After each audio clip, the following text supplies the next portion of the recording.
Oh. Mm.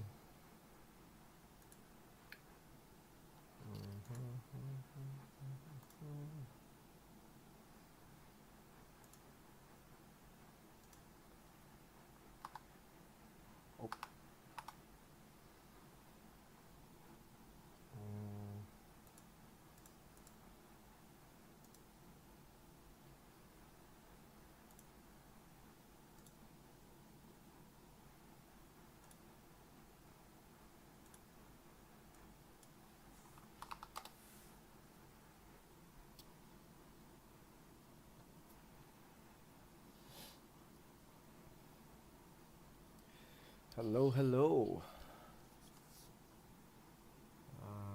So I just hit 8:04. So we just started. We can wait for some few uh, viewers.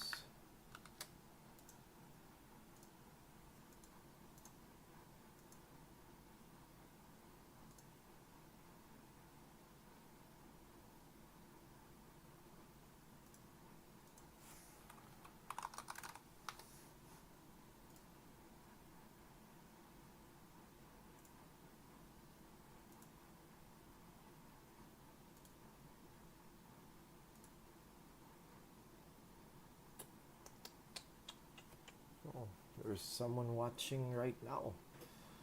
Early bird, whoever you are, welcome, welcome. So let's just wait a bit for more people to um, arrive.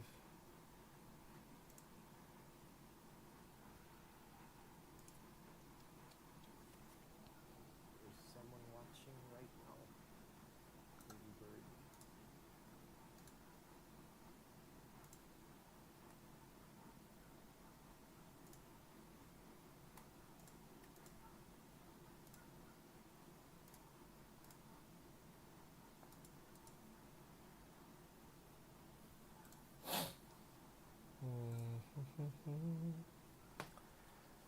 Okay, we have 3 viewers now. I think people should start joining, I guess.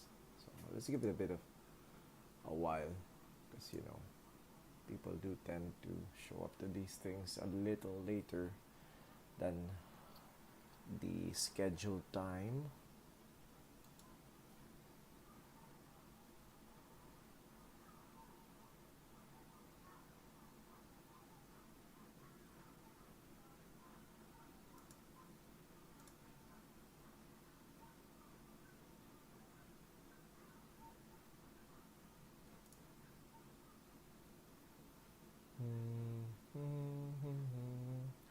So, for those of you here already, how are you all doing uh, now that the long weekend has just ended?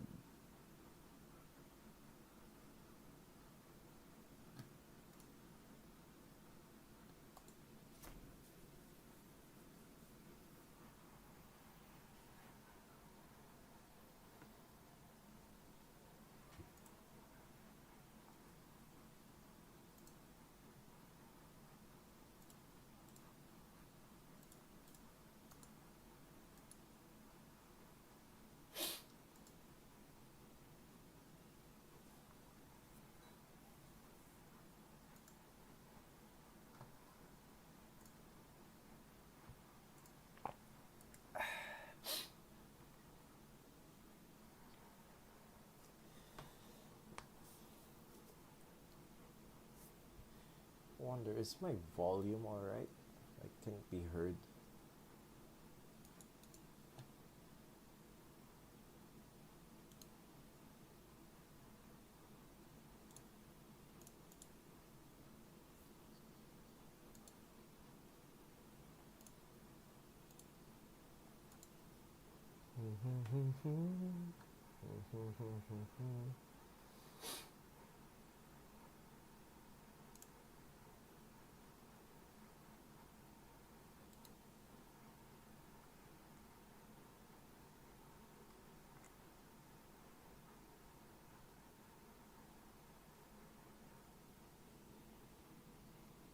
Okay, we got one more viewer. So let's wait a little bit longer for more people. So I don't have to repeat stuff.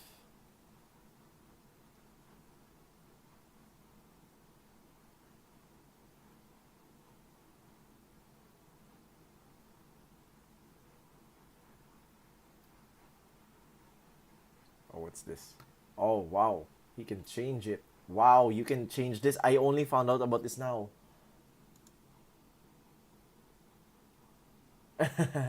Yeah, parang Teams meeting, no? Yeah, parang work.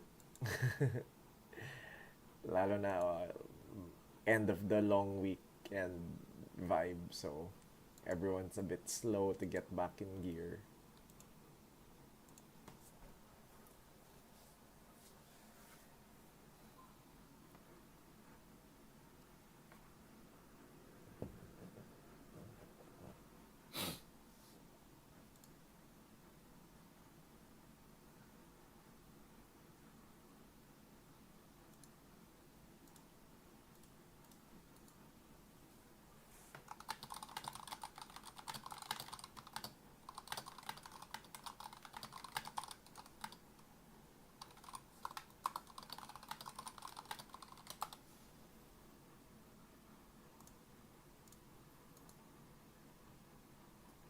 Hello, hello, Ram. What is the agenda tonight? Um, updates for the week, predictions, and maybe cast some review some videos that were uploaded so far. Chill before they actually do get uploaded, if at all, because we didn't have a recorded week for round five, mainly because one, uh, the staff were really busy that week, and two, not many not many matches worth highlighting, if at all there was. And at the same time, a lot of the matches were between players who did not have capture cards. So it was kind of an odd week for round five. So yeah, I think that's why it just ended up becoming like a blank week for the PPTL. So that's what happened. But I guess we can get back into full gear now. And maybe if we have extra time, I could just, cast some video replays of some matches. Oh, the viewer count is now increasing a bit. Maybe I should I play some background music, like, or should I play background music, or do you all just prefer like hearing raw voice sounds? I guess because I don't know which one is better when it comes to podcasts.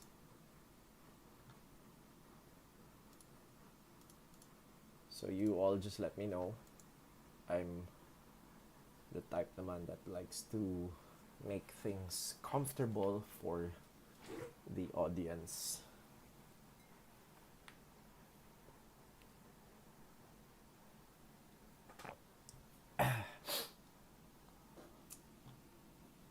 Okay, 10 viewers. So I guess we could start in a little bit. Uh, Let me just check something.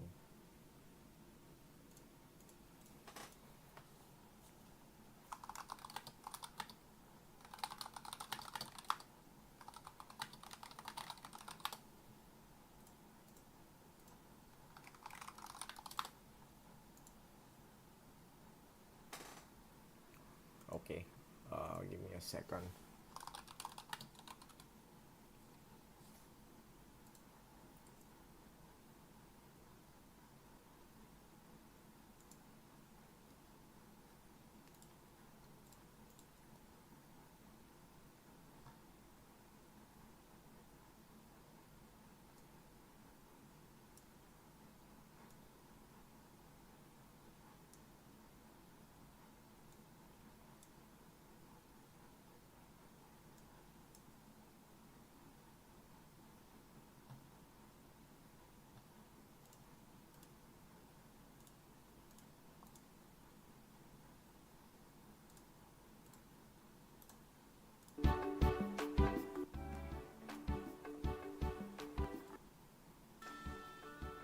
Is the volume just fine? I think that should be enough. You all just let me know.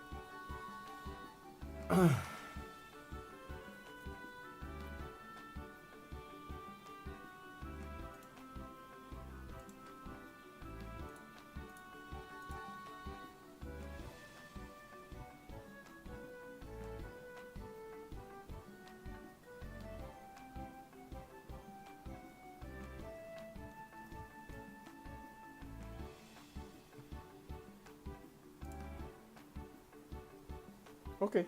All right. So I guess we can start. So hello, everyone. Welcome to the. I believe this is the second uh, PPTL podcast. Yes, I'm aware, Jasper. So yeah, welcome again, everyone, to yet another PPTL podcast. I am Tyrant. And so yeah, we're just gonna go over the updates from round 5 first, and then maybe review some matches here on stream. And I will cast them prior to them eventually being published here in the official Philippine Pokemon Team League YouTube channel. So, alright. Let's go over first what happened in week 5. So, here we go.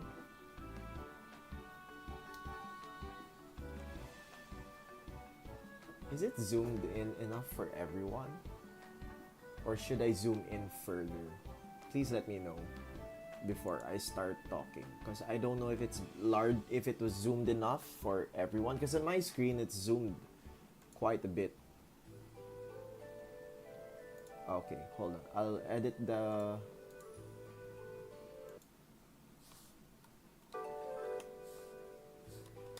Wala, that's the small, that's the weakest na for... This is what I have right now is the softest of the background music. So if that's the case, I think I'd have to just turn it off already.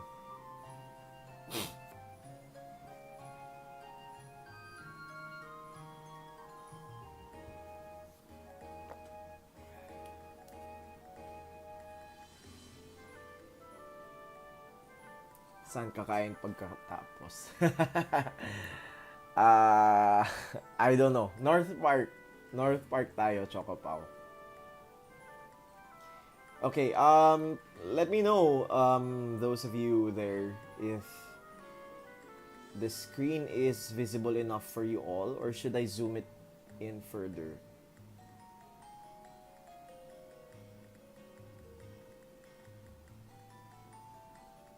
I'm not sure if you can all see the my view of the shared screen, if it's legible or clear enough for all of you. So do let me know. I can easily adjust it naman.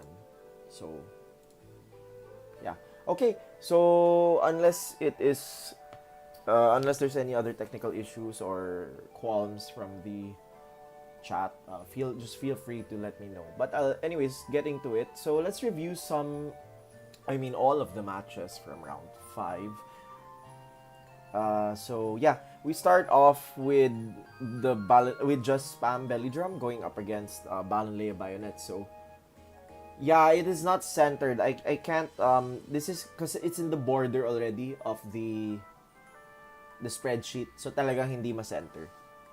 So yeah. So that aside, I wonder if I can zoom it in further. Wait, let's try again. Huh? Wait lang.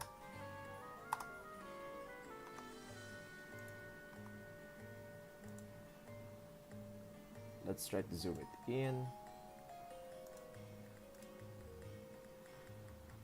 And then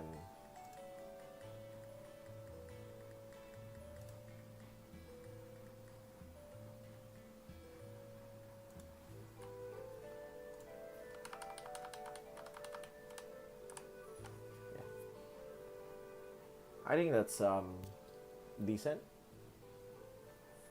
Pero nawawala yung logo kasi ng kabilang team eh. So, nakaka-OC. Wait lang. Let's try a custom view. No. Yes. Yon. I think that should be good. I'll wait for it to update sa stream. Yeah, I put in 170.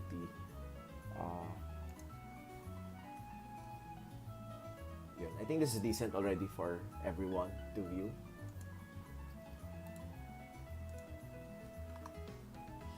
Wait lang ah. Yun. Okay. I think that's decent for the stream. Yeah. Okay, so continuing with what I was talking about. So, Belly Drum versus Balonlea Bayonets. Unfortunately, the team Belly Drum could not secure a single win against the Bayonets. The Bayonets taking the very, very sought-after score in the league, which is a sweep, a 6-0 sweep. It's worth noting that, as I said in the previous podcast, whenever there are match scores, it's best to look for the matches that reached a best of 3 scenario, no? Kasi those could have gone the either way. And looking at the score between these two teams, analysis-wise, it's possible that Belly Drum could have gotten 2 matches. That would have been between the Snormax versus MJS Cannon and the match between Kun and Lychee. But even assuming that they did go on the side of Belly Drum, it would have still been a loss for them since it would have just been 2 wins. But then again, you try to get whatever you can in this kind of team league setup for VGC, because the tiebreak score does help with your battles in order to compare to other teams that you may be competing with. So, any highlight matches here? Well, definitely it would have been between Kun and Lychee, since these are 2 well-known players. Kun, of course, being one of the world's representatives alongside me, and Lychee being a very well-known established player in the Philippines. And recently, he got second place in Pokemon Cup Series 2, the second one, I mean. So yeah, and looking at it, it's pretty interesting what Lychee even brought to the match. Yeah, Belly Drum did look like they were having fun. But Jero is known for using these kinds of teams, no? So that's one thing I give to him.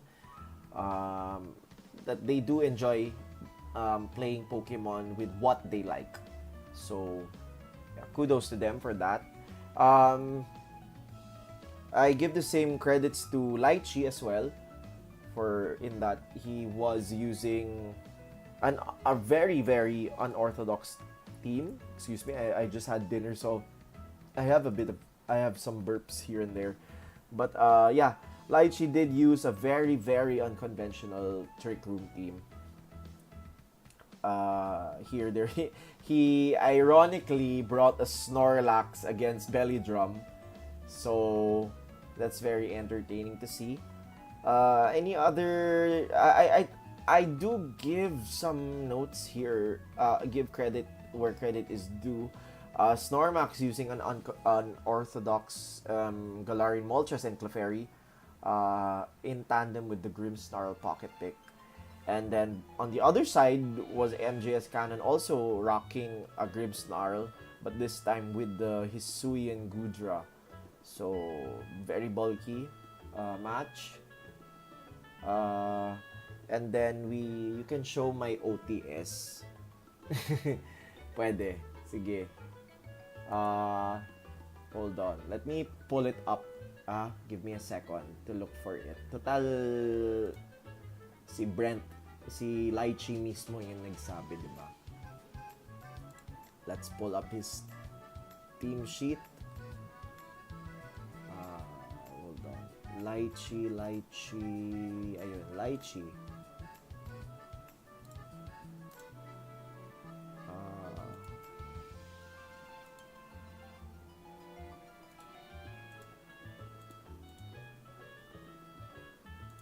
Okay, give me a second. It should be on screen now.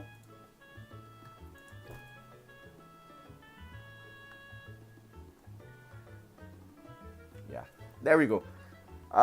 So yeah, this is the team that Lychee used in his match.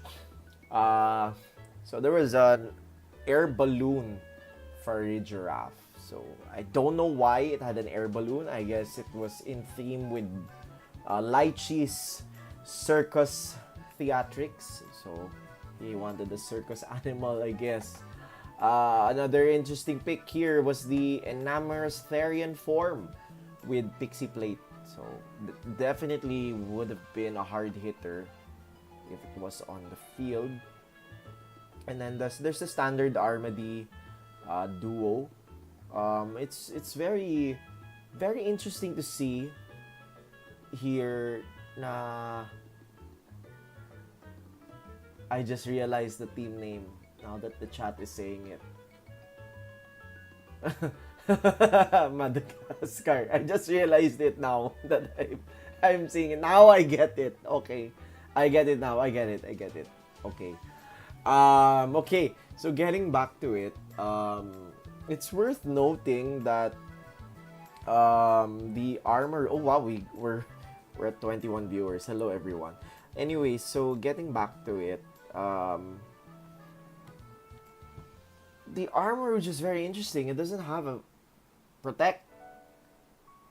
Yeah. There actually, if you look at the whole team, there's only two Pokemon that have protect. It's the Snorlax and the Enamorous. So Lychee being Lychee, he doesn't want to use any form of defense. Um, so yeah, everything seems to be very very unorthodox. I do see the Snorlax with the Custap Berry, so that brings back a few memories. Um, Considering that I did help Evergrande introduce that into competitive play. I believe it was 2 seasons back. Yeah. So a very interesting team that Lychee did bring to the table here. Chick Room team, definitely. So yeah, very kudos to him for winning with such a very unorthodox team. I love these kinds of teams. And if I do may say so, congratulations again to Lychee for getting second place in PokeCon Cup. No, he brought a very unorthodox team as well there with Sylveon. And as a competitive player myself, I was of course I was torn. Yes, Japanese player introduced it, and then there we go, Mole. We were part of that team. He introduced it, and we brought it to the Philippines, no? So, yeah, the shenanigans of back then. Uh, why did I? Oh, I forgot the keychain. Sorry, Sean. Okay, so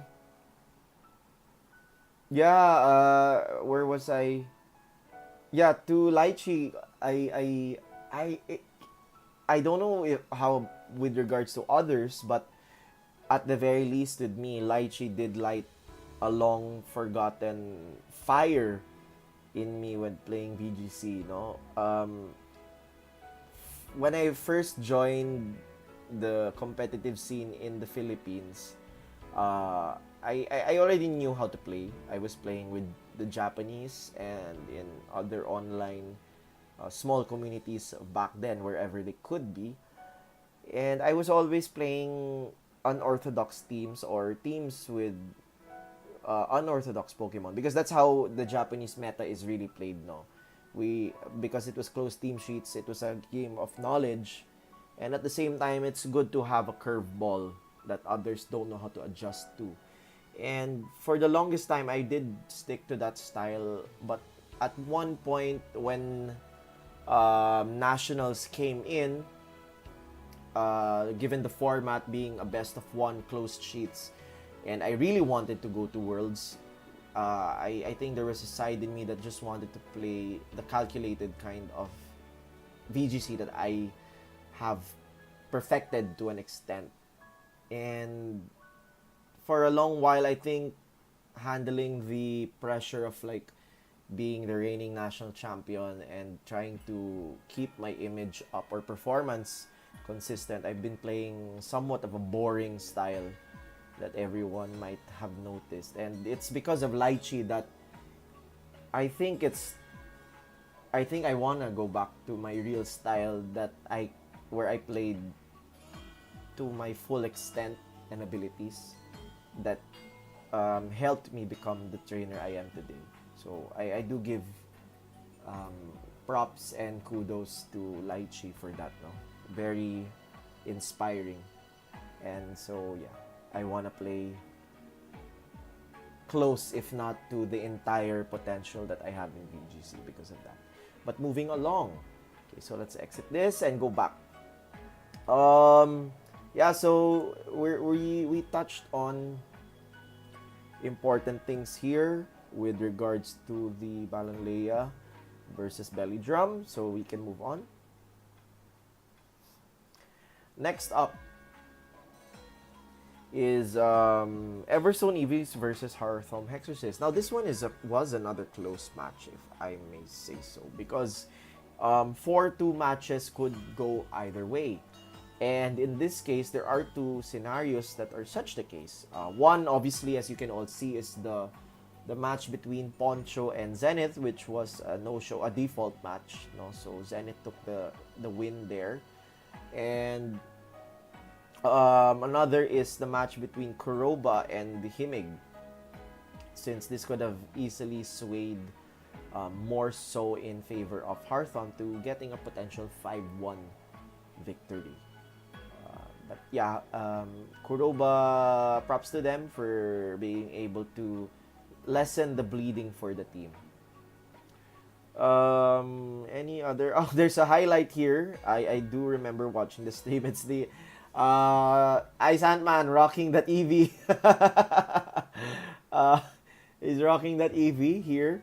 So Evoy EV, and I believe that Ice was able to win as well with an evade at the very right moment with it. And then wala lang bringing in that enamorous incarnate form. So yeah, very these two interesting picks here. Jang also rocking a Galarian Moltres, and Chaeyoung bringing in a Cresselia. I don't usually see Cresselias nowadays. It's mostly Dusclops with regards to Trick Room accessibility. So yeah, I really give props to Ice Ant-Man here for not only bringing their signature Pokemon, that being an EV, but also winning a clean 2-0, no? So props to them. I'm correct us if we're wrong, but it says 2-0 here. So yeah, good job. So again, 2-4. Though, and it's still in favor of Hearthome Hexorcists, and we'll get to the implications of each match result later. So let's just look at the overview, or in-depth rather, of between teams. And then next up, we have the Anistar Assassins versus the Evergrande Emperors. So again, for those of you who aren't aware already, I am the captain, founder of the Evergrande Emperors. And so we won 4-2, a little too close for comfort, if I may say so myself, considering that there was one match here, there are 3 matches here rather, that went to a best of 3, and there was one default match that went into our favor, which was between Ice and Reds. So Reds claiming the default win. And then there were 3 matches that went to a best of 3. There's the one between Karuro versus Nino. Karuro bringing in a colossal team with Sai Spam, with a Masquerain. So very interesting pick here. If I remember correctly, Masquerain does have access to Aqua Jet, so that might have been the reason behind it, no? So yeah, that's an interesting pick right there. And they also did have the Dark Urshifu, so power hitter, right there, because mostly it's the Water Urshifu, no, that's dominating the meta right now.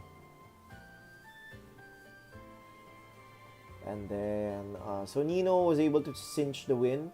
Well, team-wise, I do believe Nino should have the advantage here considering there is the wheezing. But then again, the problem kasi is the size spam, no? And then next on the list is the Kylie versus Gem match. Props to Kylie for being an unorthodox team with the pocket picks of Fezandipity, Hizuyan, Gudra, and the Sable Eye. So that was able to get them the clean 2-0 win against Gem. I'm trying to figure out what is it that these Pokemon were able to do. But very interesting. Very interesting for the Pheasantipity and the Sable Eye here. And then we have the another match that went to a best of 3 between Prof Toff and Josh. So went all the way to game 3. The teams used aren't too uncommon. They're pretty meta picks left and right, so nothing too surprising between the teams. So it reached a game 3. Sorry, I just got a message. Okay, I can focus now. Jasper, I can focus now on the stream if you're there. Okay, so we're done with the Prof Toff and the Josh matchup. Next up, we have the Zergnos VGC versus Tommy. So it went to a best of 3 again. And Zergnos, I remember he is an old Evergrande player. So very interesting that they have here a Heatran with Heatran pick. Because you don't really see Heatrans as often, no? Mostly you see the fire type of the team being the Hisuian Arcanine. And then on the side of Tommy, we have the Dusclops Blood Boon tandem duo, and also having mid to fast Pokemon such as Landorus, Urshifu Water, and the Ogerpon Hearthflame. So yeah, I do believe this score was a little too close for comfort if you're looking at it objectively for the Evergrande Emperors. So good job nonetheless to Anistar Assassins for almost getting the draw. Toxic Chain is good for keeping up with grassy terrain. Yeah. If you think about it, it does. I believe it does more. It cancels out the healing, no, and still does some chip damage at the same time. Yeah, that's true. So yeah. Okay, moving on.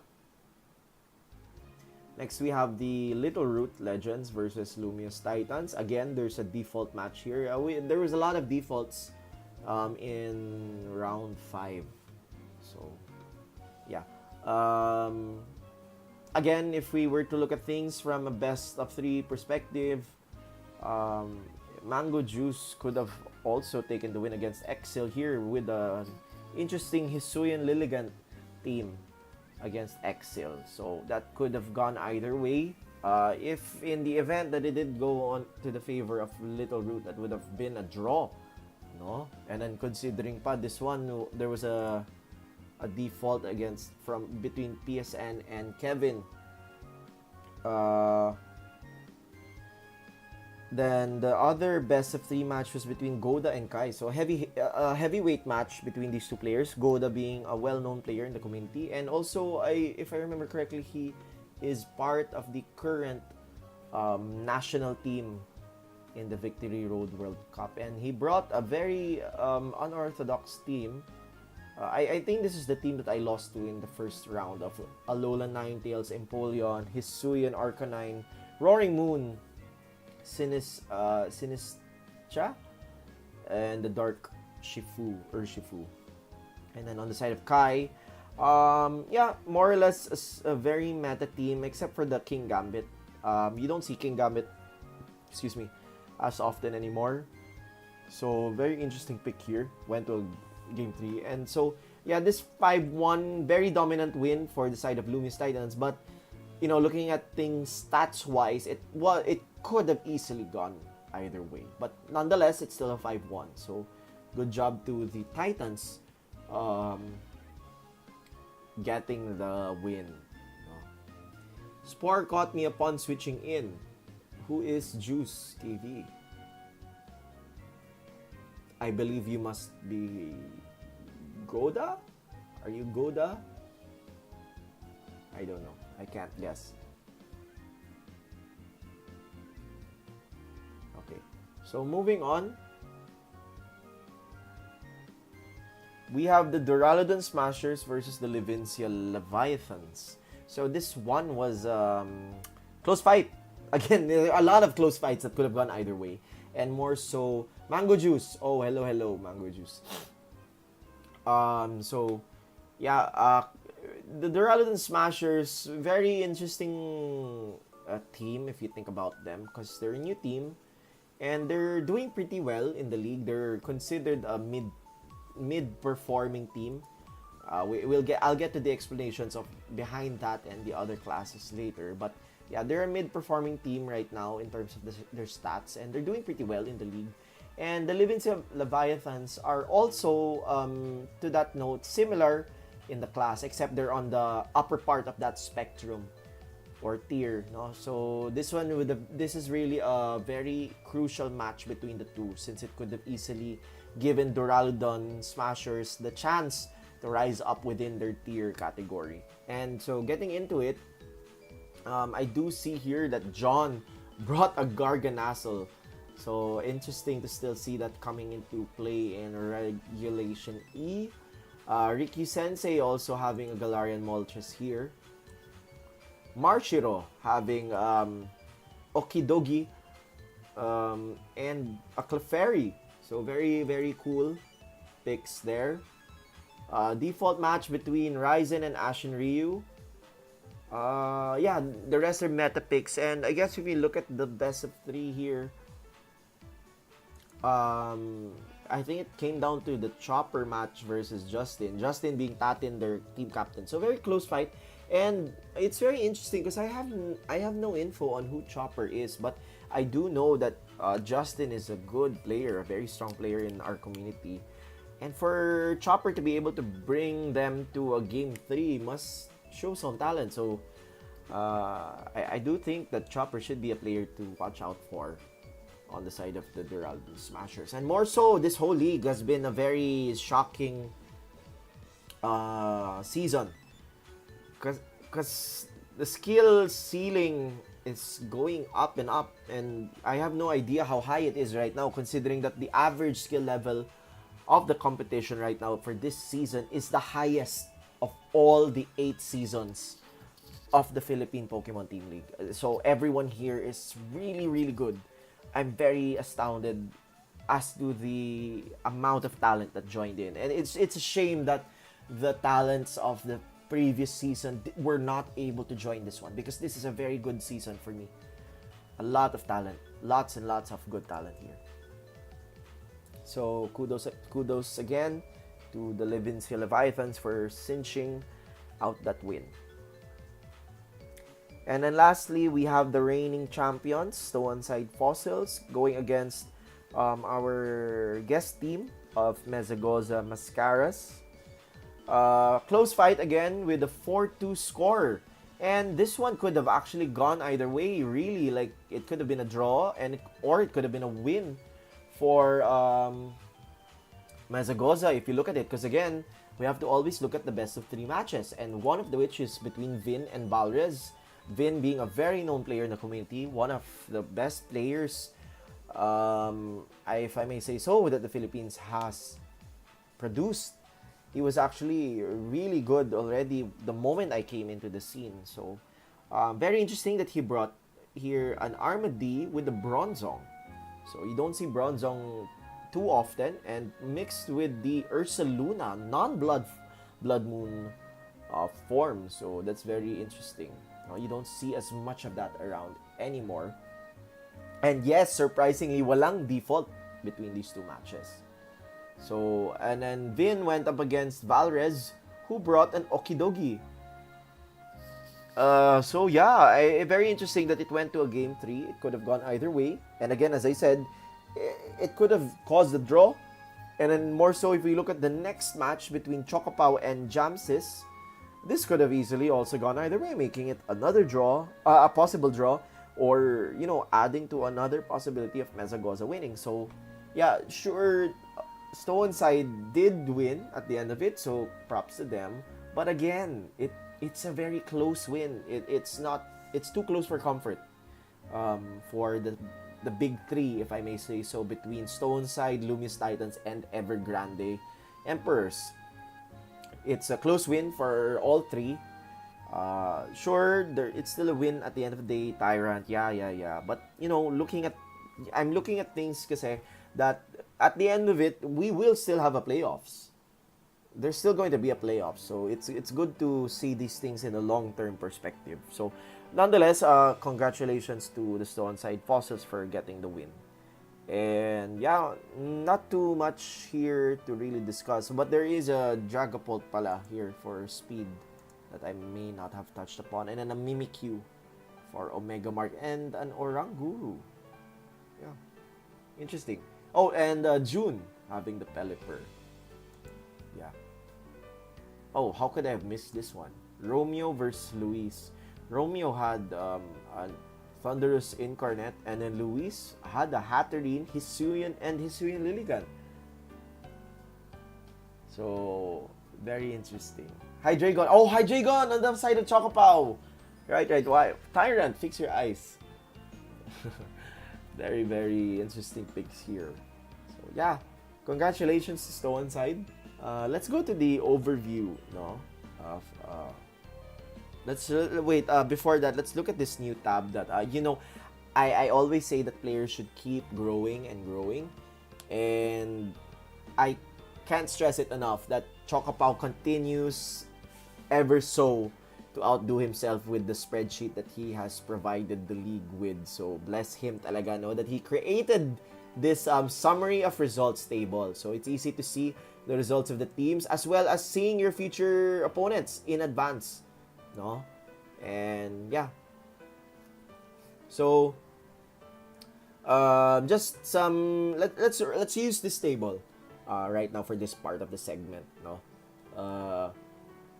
Para lang naman may use siya at all on stream. So okay, first up we have the Duraludon Smashers. They lost 2-4 against Evergrande. Very interesting because on paper, I'm going to be making my predictions here on paper, and then based on an actual result, we will compare that to reality. So, Duraludon Smash versus Evergrande, I'm pretty sure a lot of teams outright would have thought it would have been a 5-1 or 6-0 score line against them, but surprisingly, it because of 2-4, and I believe it was a close fight.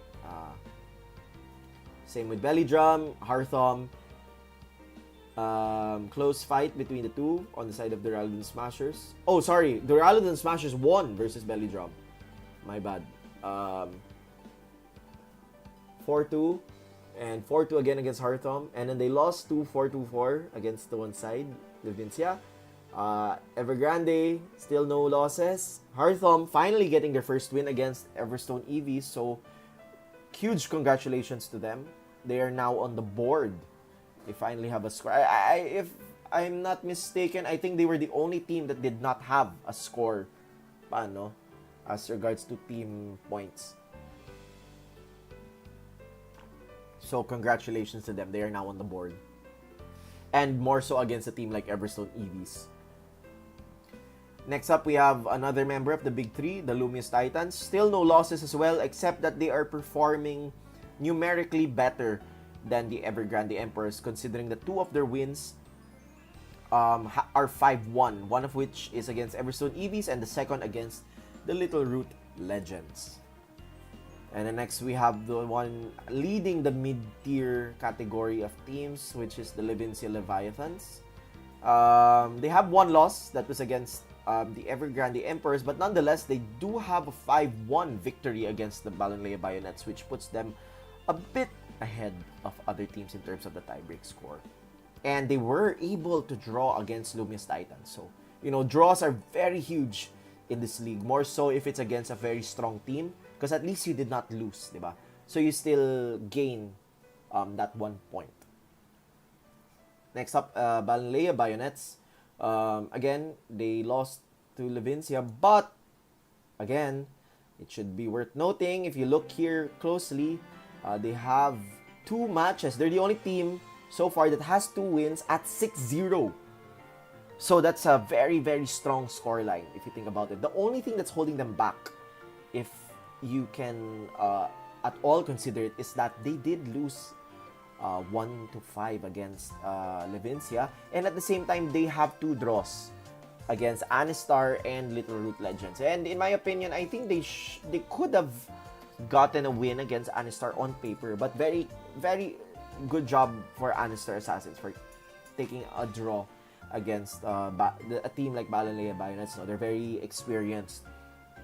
And then good job as well to Little Root Legends, a new team being led by Jasper.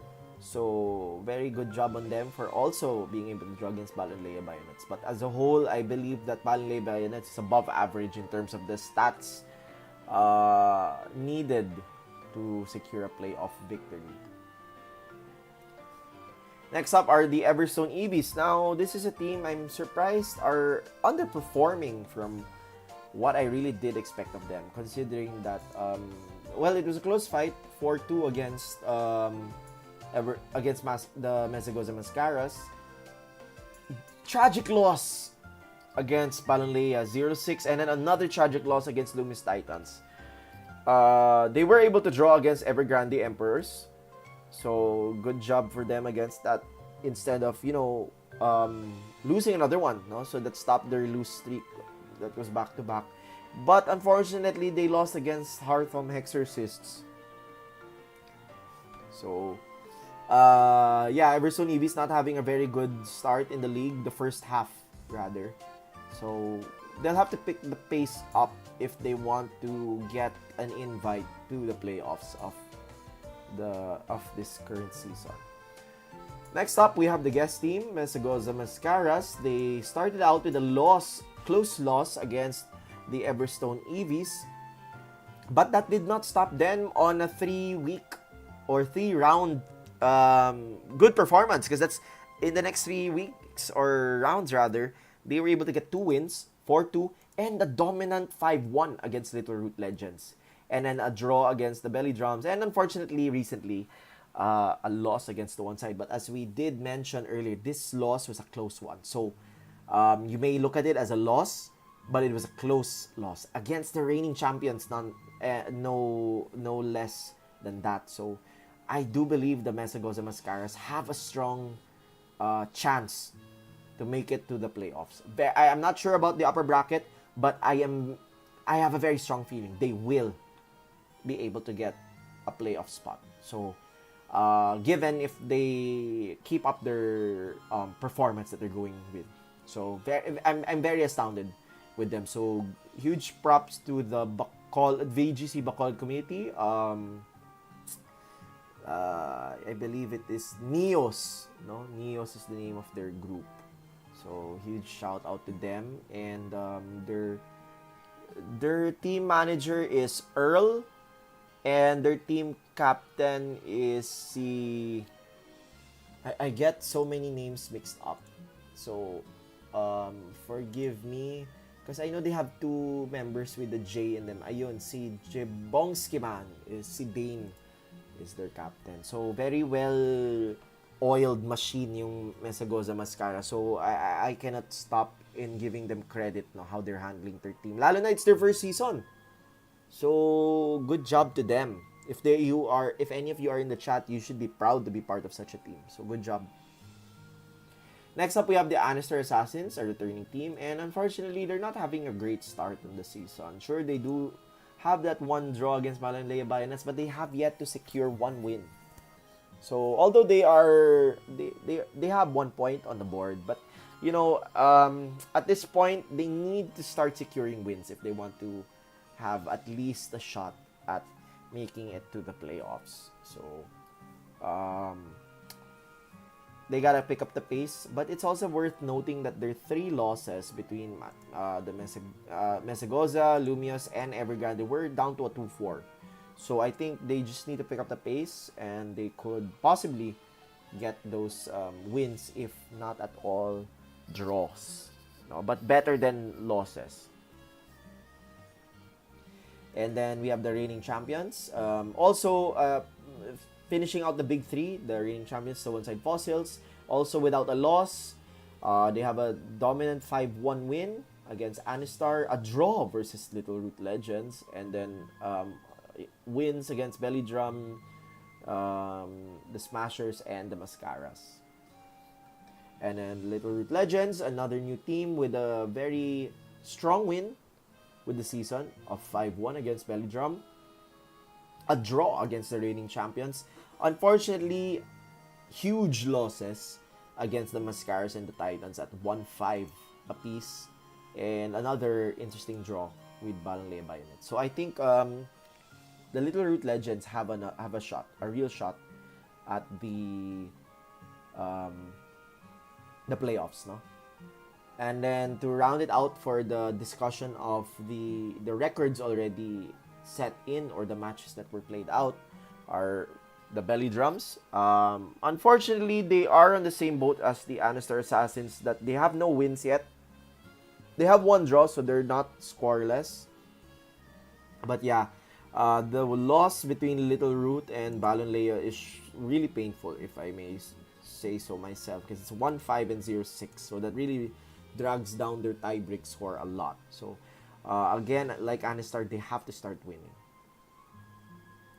So we'll be discussing these future rounds in a bit. I just want to discuss first the whole ladder right now, as to the teams that are leading the pack. So here we see that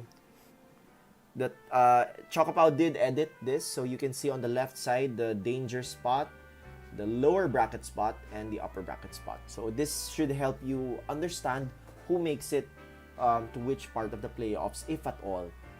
So in summary, those who are in the bottom 4 will not make it to the playoffs. They'll be eliminated after the group stage.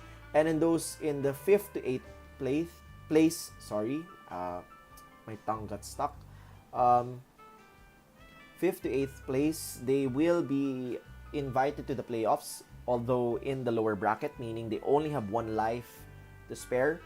And then we have the upper bracket, which are the top 4 performing teams from the group stage. And these 4 teams will start in the upper bracket with 2 lives. So what does that mean? If they lose in the upper bracket, it means they go to the lower bracket, so they have another chance pa to make it to the grand finals. So of course, teams will be wanting that luxury, and more so, again, as I discussed in the previous podcast, the winner of the upper bracket in the grand finals has the right to set 3 matches immediately before the captain's draft. That's a very strong advantage to have, no? You get to set up 3 matches, so potentially you can pick 3 of your players to play against players you think your players may have a better chance of winning against.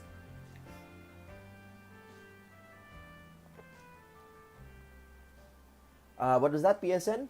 You get it now? Just feel free to explain na lang.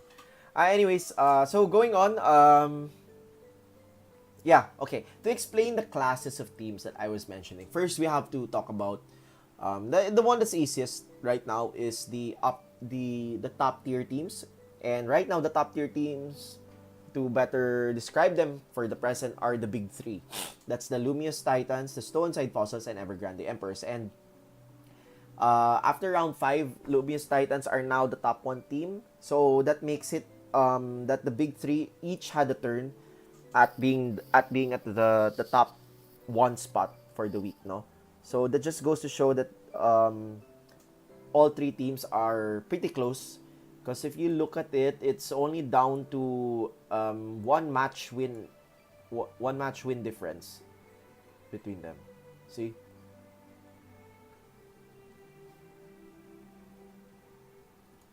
Okay. Anyways, so yeah, that's the big three, the top tier teams. So that's the easiest way to describe them right now. And then next we have the mid tier teams because they're in the middle of the standings. No, that's the best way to describe them. And I like to describe them as with Levins from the fourth spot with Levincia all the way down to the Everstone EVs. I think that's the best group to um, categorize them. But Levincia is leading the pack with 10 points. But Balinlea Bayonets with that strong 6-0 win did pull them back up there because they did have they had draws against teams I did not expect them to get draws against. And so that set them back a bit. But with the recent return of the captain setting in, so morale was boosted and they were able to get 8 wins. Or rather 8 points, sorry, and then a 6-0 sweep. So that pushed them from, I believe they used to be at the 7th or 8th spot, and so they climbed up. And last round, because the big three did not lose, they were able to stop the advance between let's look back here. Anasar Assassins did face the Evergrande Emperor, so that's not one of the teams that really affected things. There we go. It's the Little Root Legends against the Loomis Titans, and then Mascaras yun.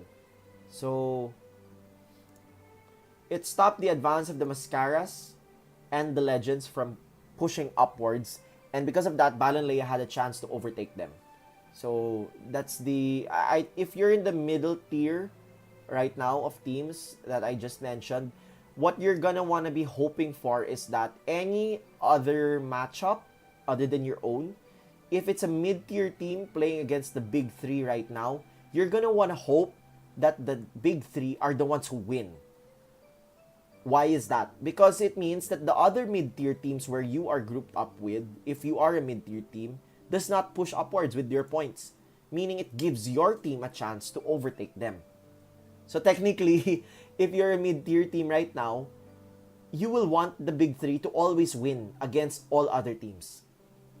And at the same time, of course, you have to win your matches. So it's just a perspective to look at right now, if you're from that end. And then if we backtrack, if for the big three, the thing is with the big three, considering the structure of the playoffs, these three teams, and eventually I think there will be a fourth team. But right now for the big three, as is, they're all fighting for that number 1 seed spot because they don't want to play against the number. If you get the second or third seed, kasi you're bound to face each other. And right now, between these three strong teams, you don't want to fight another powerful team once the playoff starts. You want to wait and see and to have some data, no, as to what they potentially used in their match. So you will want that first seed slot. So that's why these three teams are fighting also so hard for that spot. So after discussing the Levincia and Balinlea, we go to Mesagoza, who are very close to the Balinlea Bayonets. Who are the Levincia Leviathans and Mesagoza playing this week? Mascaras are against the Raladan Smashers and Levincia against Everstone EV. So very close fights to be that I can expect here. Little Root Legends a bit on the lower half, if not backside of the mid-tier teams, and I do believe they are against us right now, Evergrande. So looking at things as a whole for Little Root, I think let's look at them here. Very helpful talaga tong ginawa ni Chocopow na summary of results. It helps me in discussing the state of the league, no? So again, looking here at the state of Little Root, they did have a very bad speed bump with Mesagoza and Lumios. So they are now and they have 2 draws. So instead of wins, they got the draws, and while it's better than a loss, it does set you back a bit, no, in terms of the race to having as much points as possible. And now that they're against a team like Evergrande, that can set them back a lot if they lose this match against us. No? So that, I think if you're in the side of Little Root, you'd have to consider this is a very dangerous match to be in. You'd want anything other than a draw right now. Anything other than a loss, rather, against the Evergrande. This is a very big week for them. No? But of course, I'm cheering for my own team. But I'm just speaking from an objective standpoint right now with the bird's eye view. Okay, so moving on, next we have the Everstone EVs. They close out the mid-tier pack with 4 points. Slightly underperforming, as I did mention. And who are they up against this week? They're against Levincia Leviathans. It's the same thing that I said with the Little Root Legends. This will be a detrimental week for them. They need to be able to win here if they want to have a revival into staying comfortably in the mid-tier team, no? Or tier, rather. So it's gonna be a fight, a close fight between them. And then if you're Levincia, you will want to win so that you can try to get closer again to securing a spot in the upper bracket. No, they're leading the pack here.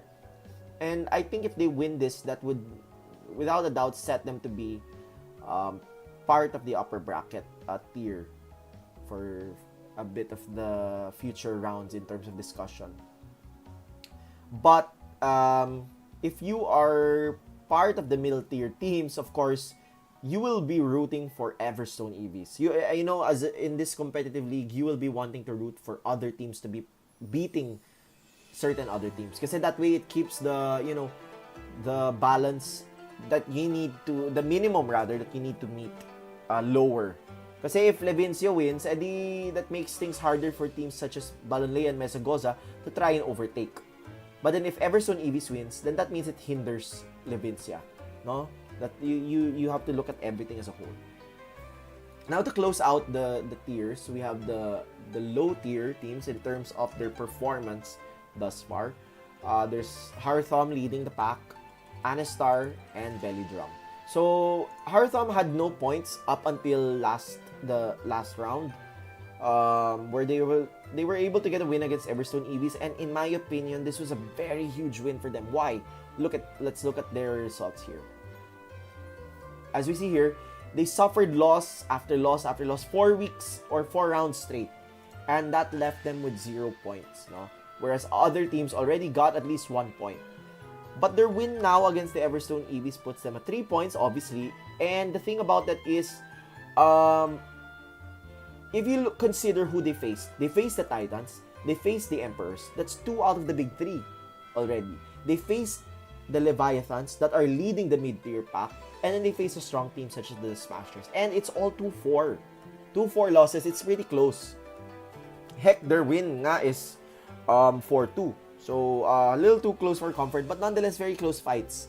So, you can't count them out. And the reason why I brought up these teams that they lost to is because if you consider things on paper, their remaining matches are supposedly not that difficult, possibly speaking, on paper, in terms of the possible opponents they may be facing. So, given that, I do believe this was a very big win for them against the EVs, because now they weathered the storm, and this could be the beginning of a counterattack for them. They have 6 matches to go. In my opinion, the toughest one will obviously be the reigning champions. The next ones will be between the 3 teams of the Legends, the Mascaras, and the Bayonets. So right now, they're against the Assassins, part of the low tier team. So for the 2 teams, Anistar and Hearthom, both teams will want to try and beat the other right now if they want to get a chance to get into the playoffs. So both teams need to cinch that out. Same thing discussing for the Assassins on that regard.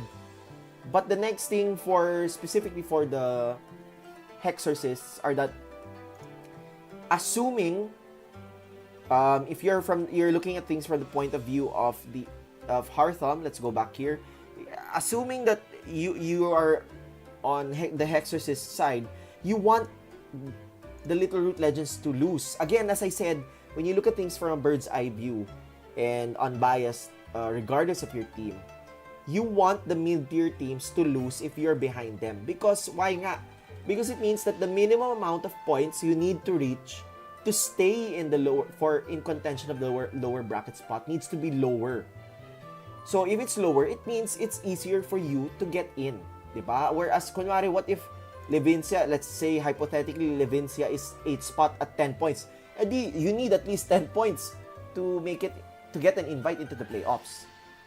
So, if you guys get my logic, right now, for Hearthom, Anistar, and Belly Drum, you're happy if teams like the EVs, Little Root, and Smashers don't win as much. But of course, if you're on the other side, you will want to win, no? But I'm just speaking from the low-performing teams' perspective. So again, for the Hearthom Exorcist, that was such a huge win because now, considering that the Legends are against a powerful team such as the Emperors, you will want the Emperors to win if you're a member of the Hexorcists, because if Little Root Legends loses, then they stay at 5. And if Hearthom wins, you overtake them. Meaning, at the very least, Hearthom will possibly, finally, get out of the danger spot here and make it to the top 8 teams post round 6, of course. We still have a lot of rounds to go. But nonetheless, it shows a sign of life. And then, if they're able to cinch out roughly maybe 4 wins, then I think that's just enough for them to get into the playoffs. And that would have been a very, very miraculous run, considering the rocky start that they had here. For the Anistar Assassins, the same thing goes with them, as I said, to the Hearthom Hexorcist, except let's look at their schedule. It would obviously be different for their case. Okay, here we go. So their next match against the Hexorcist, as I said, that will be important. And I do believe their match against Little Root down the line will also play another importance because, again, of the position of Little Root. But I think the one that's going to be more important for them coming up will be against the EVs. That's going to be the next important thing for them. Right now, against the Leviathans, of course, they will want to win, no? But the Leviathans kasi are so far ahead that it doesn't change the minimum amount of points needed to secure a playoff invite. So, of course, you will still want to win, but losing against the Leviathans doesn't really change things too much for your team. Or let alone winning, rather. Sorry, winning against the Leviathans doesn't change too much with them. But winning against a team such as the EVs, Smashers, and Legends, who are closely guarding the entry or entrance to the top 8, is something that the Assassins need to achieve. And then now we have the Belly Drum, which is similar to them as well. But the problem, however, is that they're gonna have a very brutal back-to-back week because they're now up against currently the Season 6 champions, Luminous Titans, and then right after they're gonna face the Emperors, the Season 1 champions. So back-to-back, very difficult opponents, no? So they're gonna need to try and win, or if they can lessen the bleeding, get a draw. So at this point, there are only 6 rounds left, so all the teams need to be trying to secure their placing in the league. Basically, we're at the halfway point already of the group stage. So the ladder or placing of the group stage is starting to solidify already and take shape. So yeah, if I were on the side of Belly Drum, I would try to, at the very least, clinch wins or draws against these two teams. And then for the last 4 teams that they would face, obviously, try to win. You need to get the wins if you want to catch up. So yeah. So again, here are the standings of the teams. I believe these will be these symbols will be put in later by Chocopao. Again, kudos to Chocopao for making this. You are an Arceus sent blessing. So let's look at the players naman, no? Para iba naman, let's look at the players who are currently leading the pack. First off, we start with the 2 players with identical scores with Nigel Descalzo, otherwise known as Kai. I believe right now he is the vice captain of the Lumious Titans, but he is the founder of the Titans. And then we have the founder and captain of the Hearthome Hexorcists, Milan Liquigan. Correct me on the pronunciation. Otherwise known as Zenith. They both are undefeated and they have only lost one battle. No, not one match, one battle. So right now they are neck and neck with the top 1 spot. Behind them is also undefeated but with one less match, Jomari Panganiban, otherwise known as Dane. I believe he is the team captain of Mesagoza, no? So he's also undefeated, 4-0, unlike the 5-0. So the match difference, the set difference, would be 1 point lower. Again, set difference is basically your set wins minus your set losses. So that way it keeps things fair for those who play more compared to others, and also those who play less compared to those who play more. And yeah, so good job to them as well. Next up, we have Patrick Santos, aka Blank, from the Balanleya Bayonets, and we have 3 here actually. Sorry, Patrick Santos, Blank, Arvin Tumaneng, June from Stoneside Fossils, and another player from the Balanleya Bayonets, and their founder and captain, Lychee, si Brent Santiago. So these 3 are undefeated right now with 3 wins apiece. And then next we have Billy Austria, and we have 5 players with 4 wins and 1 loss.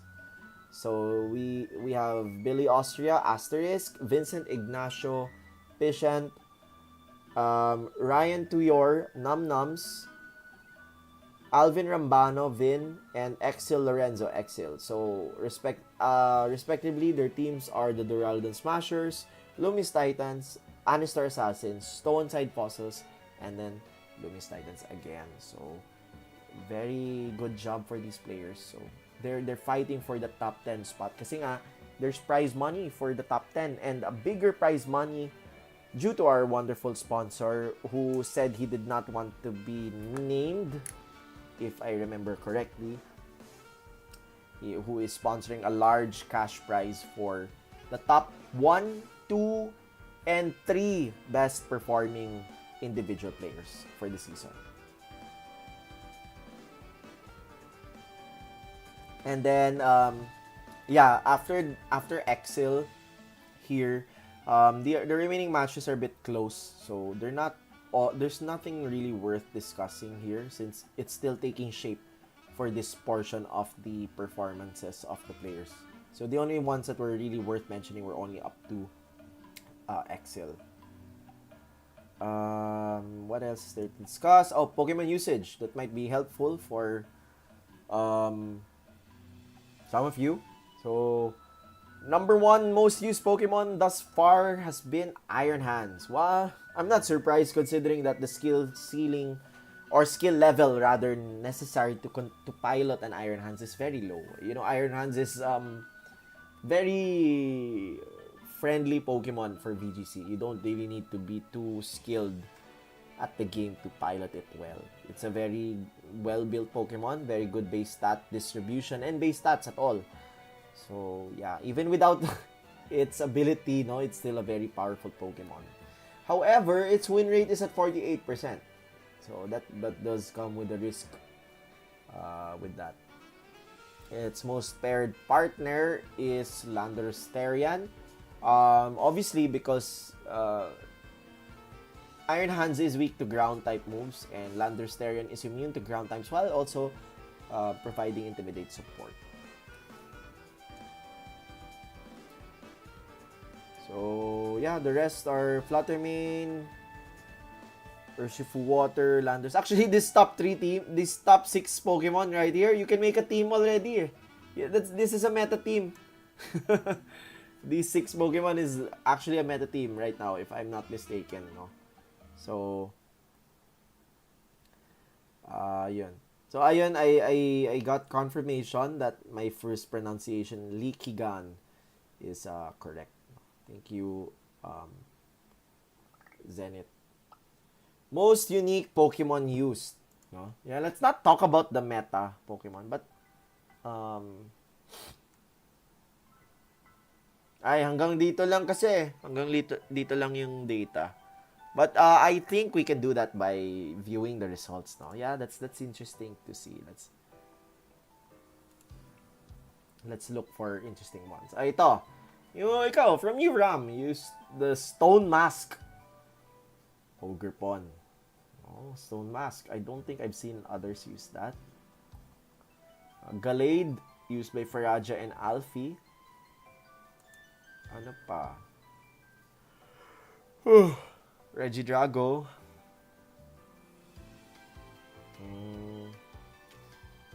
Nothing. Okidogi. Tandemaus. And Grafaiai. From no less than the Balanleia Bayonets, no? So they also have a Pheasant DPT and Cerulege, led by Lychee. And they have a Gyarados.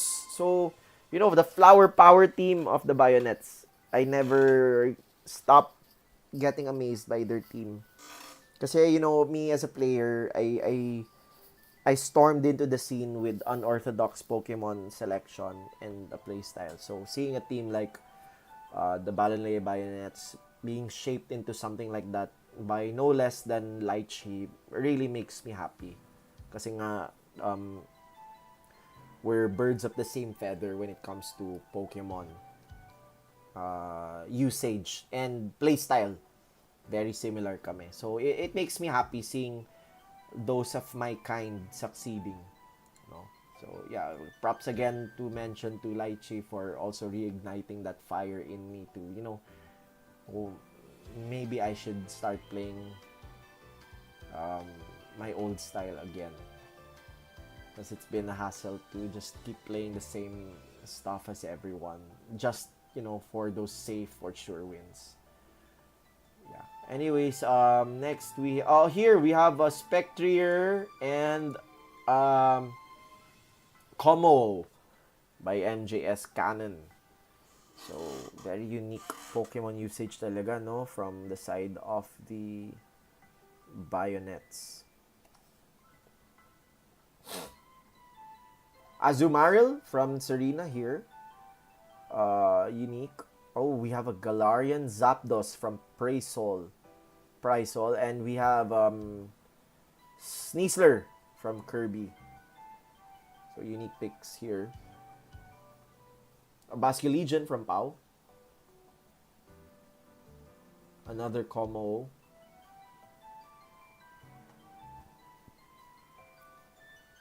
I see a Tyranitar from Prof Toff here.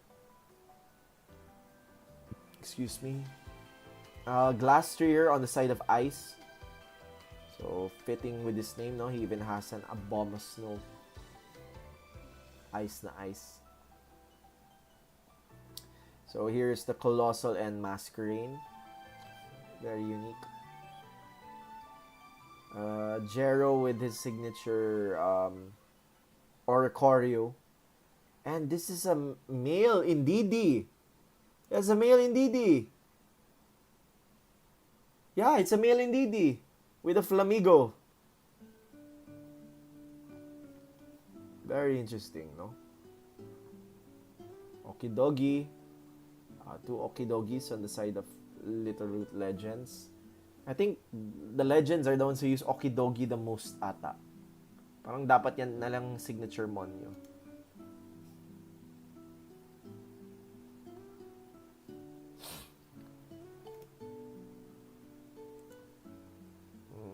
Oh, Corviknight from Romeo and Hisuian Typhlosion.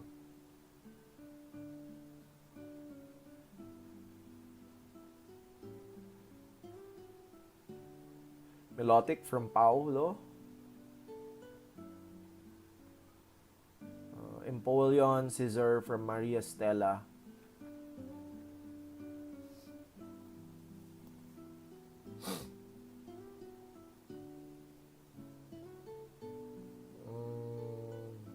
Oh, Prof Tough also used the Stone Mask.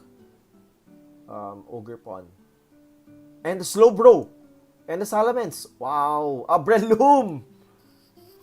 And then on the other side, there's Miguel who has a Scizor.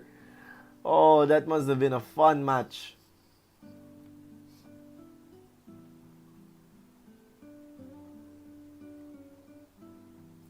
And then, ayun, the Bayonets again. Less spicy teams for this round. But, yun, Rain rocking the exact same team as Lychee. The Sylveon and the Vivillon duo. And then on the other side, there's an Illumis, the Glastrier, and the Basculegion.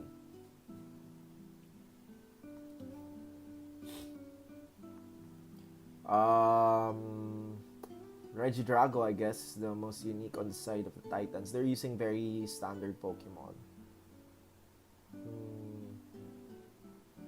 There's a Garganasso on the side of John.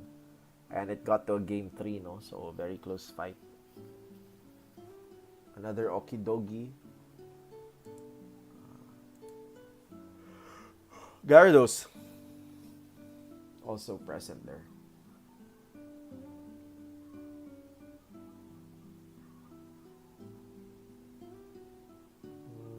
Glimmora from Rats. Oh, we have an Iron Valiant from Wala Lang. Okay, next. Tandemaus. Another Stone Mask. Fezandipity from Pishant. Very interesting, no? I have yet to use a Fezandipity. Oh, and there's this, what's his name? Monkidori for Marshiro. And a very unique team overall, no? There's a Galarian Moltres and the Milotic. And Sinistee as well. Very unique team. And then on the other side, si Nino naman. Also rocking an Azumarill. Siguro nagsashare sila, no? Ng kapatid niya. So, another Azumarill. Si Puffy with an Iron Valiant and the Zapdos.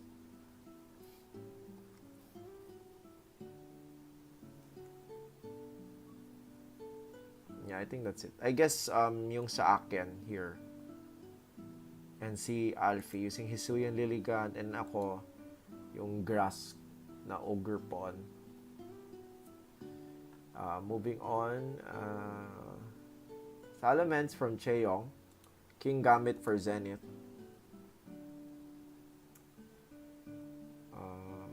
Thunderous Incarnate from Profeezy and Scizor. Very, very interesting.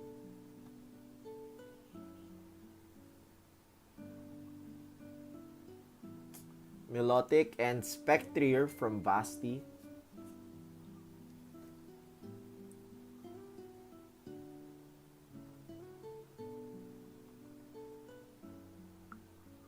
Sorry, may message sa akin.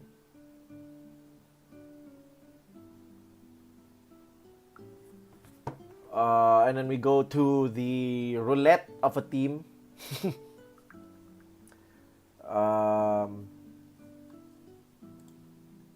Hold on. I think some people said they can't find the resources in the PPTL. It should be accessible to everyone.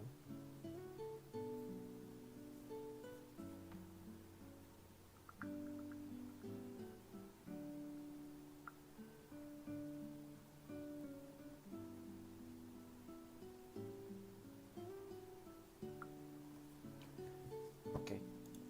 So we're assuming that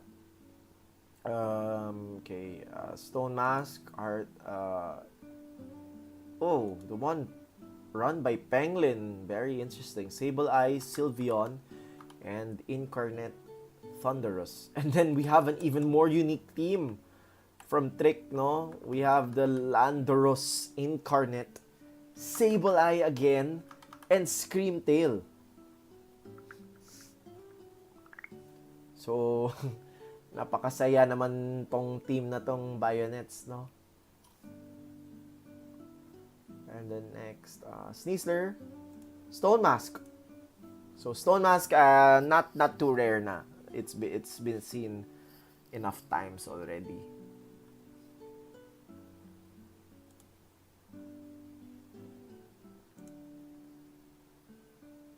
You know, unknown.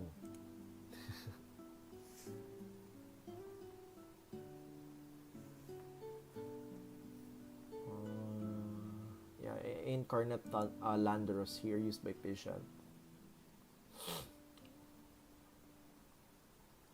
Double Scissor from Mesagoza. Galing.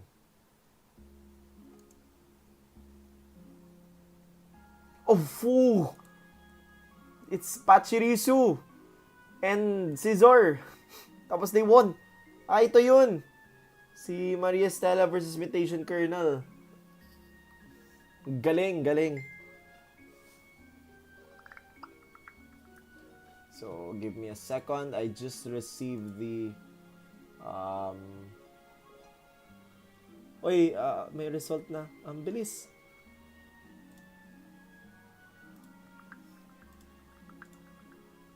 Wait lang. Let's put tag in it. No. So, anyways, let me just post that I received the EV's roster.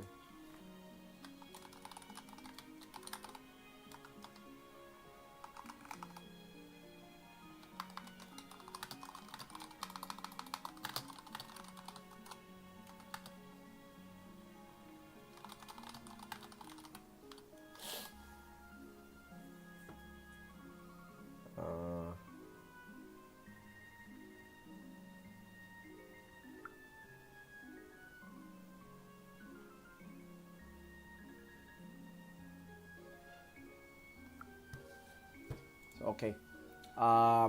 Back to it. So again, ang galing, no? May Pachirisu at may Scissor pa si Maria Stella. So good job for them.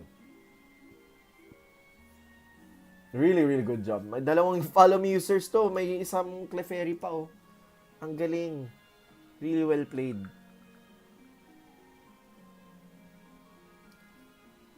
Screamtail, Murkrow, again from Penglin. The Bayonets. Oh, there's an Annihilate. And there's a Excalibur.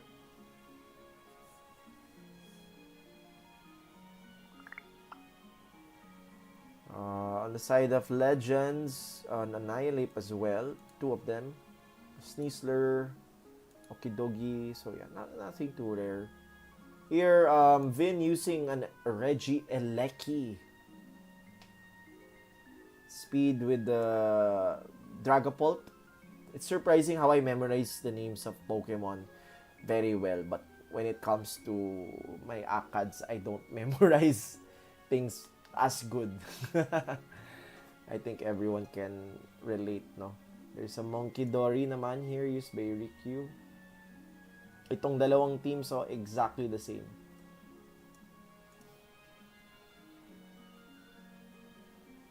Hisuian Lilligant. Ito yung when I faced Ice, yung Excalibur. Como dapat nag-Azumarill tong dalawa, no? Para talagang sila ata pa lang yung nag-Azumarill eh. So it would have been funny if they both had Azumarill as well in their match. Garganacl. So yeah, now up to the 5th round. We discussed this already, so we don't need to go over it anymore. Yeah. Did I miss out anything to discuss?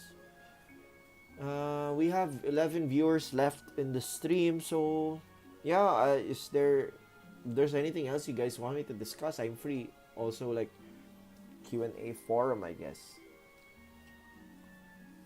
because it's 9:34, and I intended to close the stream, end the stream rather by 10 o'clock. So yeah.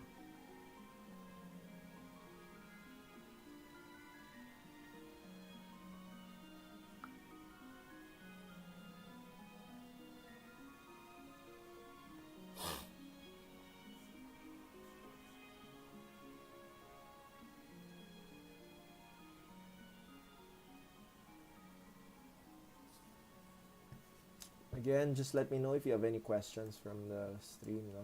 I'm free to answer them. Oh, someone messaged me match predictions. Oh. Between the established matches na ba yan?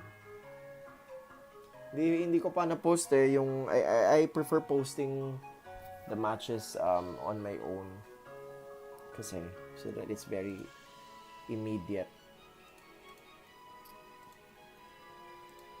So yeah. Is there anything else you guys or ladies want to ask me? I'll try to answer them with what little time we have left here on the stream. 25 minutes left to be exacted. Waiting for the recorded matches highlights. When will be uploaded and posted? I want to watch it. Well, I think this coming weekend we may start recording kasi nga everyone you all have to also consider that the PPTL staff or also we also have regular lives to run, so we all have to make sure that we agree on agreed times for recording now. But maybe I could also start recording matches by myself to lessen the burden as well. So it's possible. I'll discuss that with the staff, my fellow staff, and we have a separate team kasi when it comes to casting. So I can discuss it with them. And for those of you, I saw some interest was shown for people who want to start casting some matches. So I will probably open that up for players who are interested to getting into that side of VGC, this VGC scene rather. So I'll probably make an announcement for that for those interested, and then yeah, we can cover, or I can have you guys or girls cover matches. So yeah.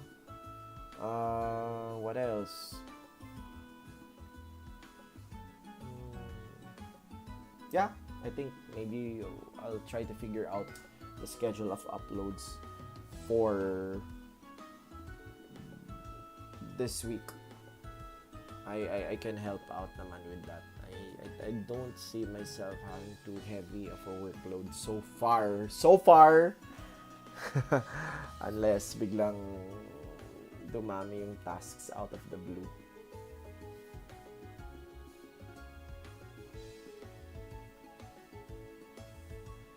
Ayan, so feel free to just ask away sa chat. I will answer to the best of my ability.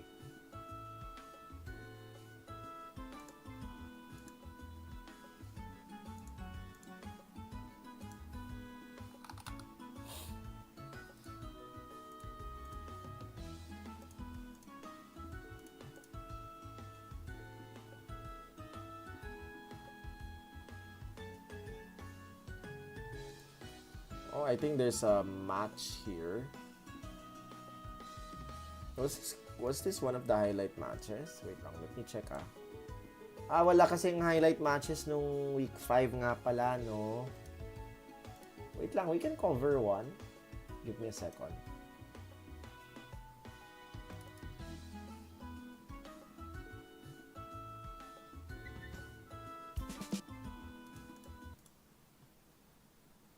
So we can watch this one. Can you all see it? So it's between Pau, Everstone EVs versus Rob. So we can close out the match. We can close out the evening with a casted match, no? So yeah, I think that would be nice. I can cast this live. I don't know. I mean, I obviously know the result only, but I don't know what happened in the match. So for those of you still here, you can watch with me this match, and maybe if I'm not too tired, we can maybe do one more. No, so I will be casting this blindly. I have not. I don't know anything that happened in this match. So, yeah, para lang I see life in the chat. Let me know if you want this to happen, no? So, tell me naman sa chat kung game kayo.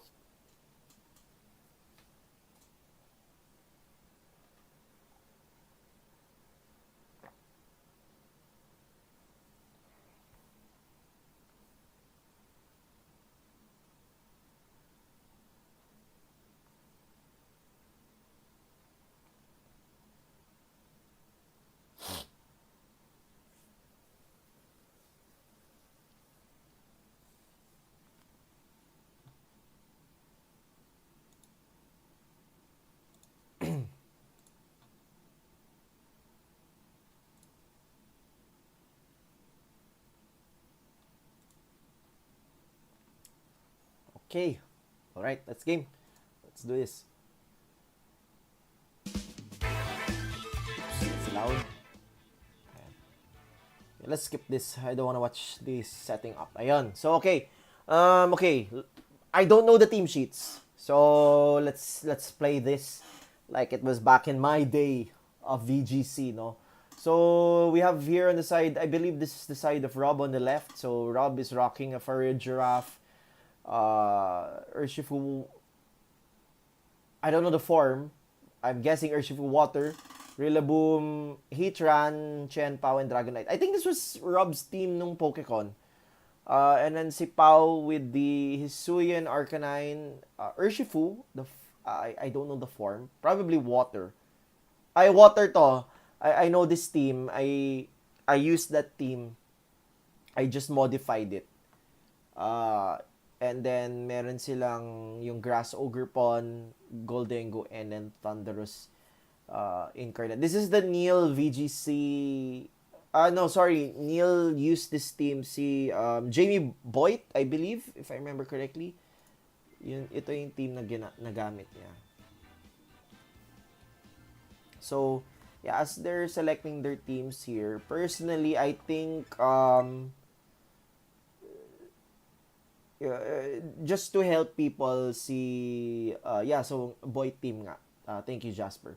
So, just to give, like, to help out, since there are viewers here who are still watching, and to give back to all of you, I'll give you a lesson on how I like to see these kinds of team preview and consider it like a lesson libre for, reward for sticking it through here. VGC 10, not 101, VGC 909 with Tyrant. So, one thing here you have to always consider is what is your strongest asset of your team. And looking at Rob's team, I think the strongest thing here is the Dragonite and Chen Pao combination. No? Lalo na on the side of Pao. I don't know what the abilities on the Dragonite, but considering if it is inner focus, then it is immune to intimidates. And at the same time, the extreme speeds would hurt considering it is choice banned. And if you are Pau, you will definitely want to make your Arcanine and Goldengo pivoting essential in order to stopping that. And in order for that to happen, I think what is key here is getting a grip in controlling the presence of Heatran if you were Pau, because the Heatran does threaten the Goldengo and the Arcanine. And also, the Chen Pao is definitely like a control tower. Kasi it lowers the defenses. And then looking at Rob's team, there are 4 physical attackers. When will be the next event? I don't know. I really don't know. I haven't really been involved lately with the planning of events. I would love to be part of the planning team, but as of late, I've been mostly a competitor But I would love to help organize events if given the opportunity. But I would also want to be a competitor. Okay, but going back to it, um, so yeah, yes, the Ogre Pawn is threatened by the Heatran, but the reason why I gave special mention to the Arcanine and Goldengo nga is because these are the two that counter the Dragonite. That's why I didn't mention the Ogre Pawn in that scenario. Kasi nga Ogre Pawn will get hit hard naman by the Dragonite. But it's the Goldengo and the Arcanine that counter the extreme speed play, no? Kasi if you don't have a good counter to a basic strategy, then you might as well have just lost outright. And then if you're on the side of Rob, you would have to take that into consideration. Like, what is your strongest thing here? And that would be the extreme speed Dragonite.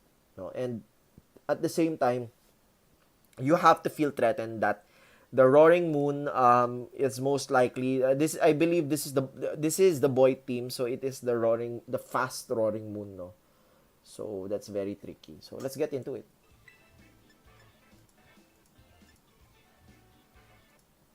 So what do they lead with?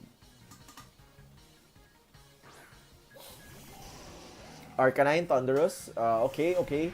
I like the Arcanine lead. And I love this lead from Rob. So Rob identifying here that he, in general, has fast Pokemon. Very good choices. I do just wonder, parang, what would he have done if Pau led with the Roaring Moon, no? It would have been a bit difficult if you think about it. But nonetheless, we have what we have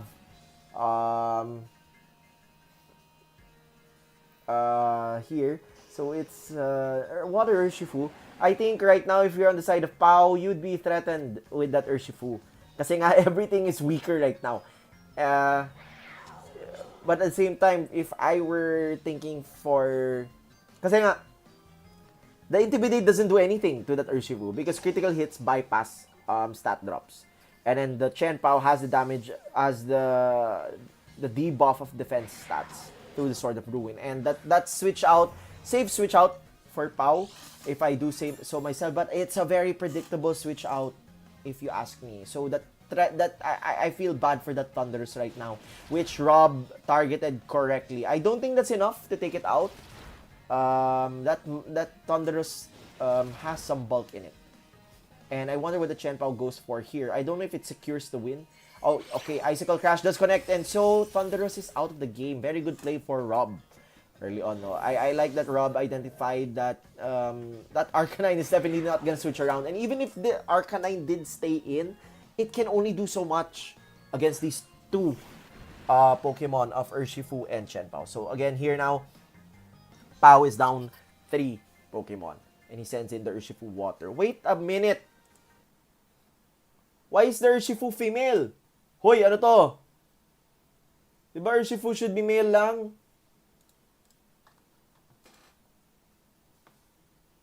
Grabe to. Wait lang. Uy, ayusin nyo naman yung mga Pokemon nyo. Huwag naman ganun. No?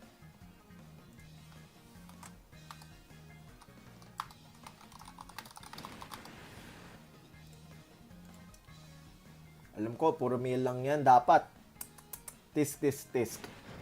But anyways, moving on. 12.5%. Talaga ba?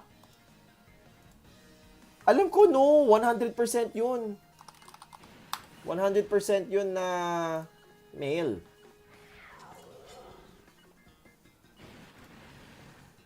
Ay, joke lang. Wow, I am wrong. Wow, Urshifu can be female.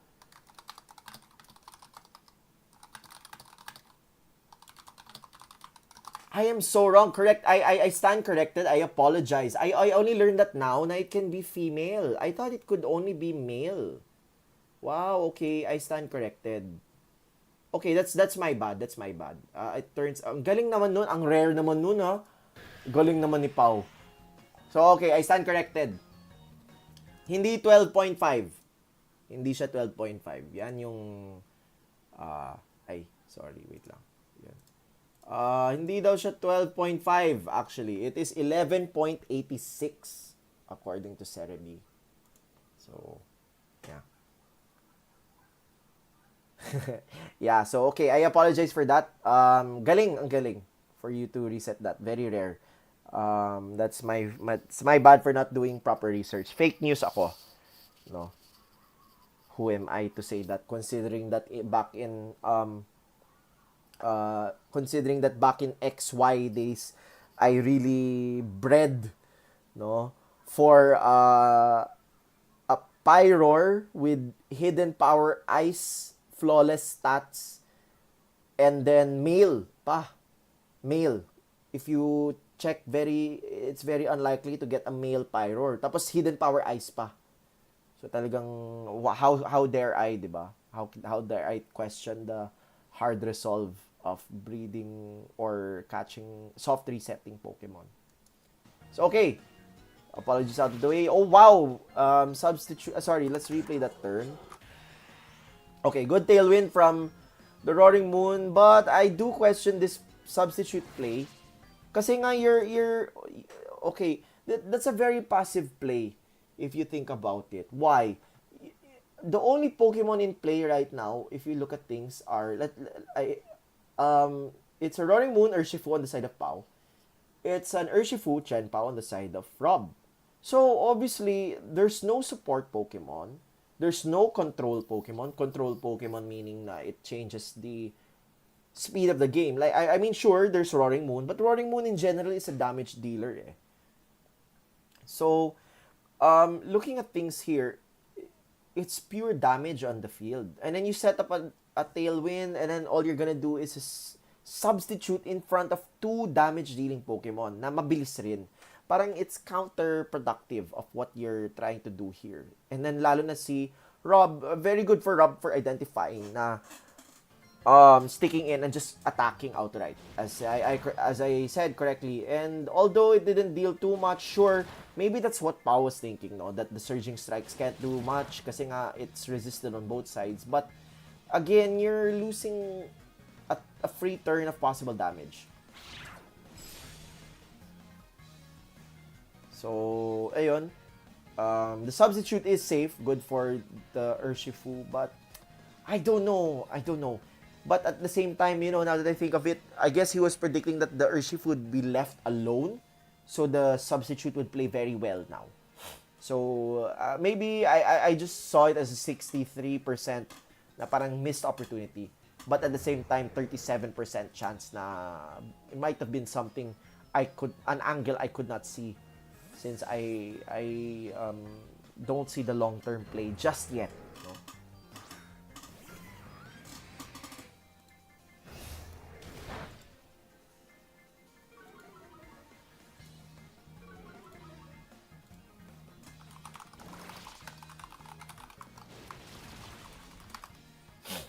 Okay, wow! Oh, whoosh! Very, very good. Oh, wait lang.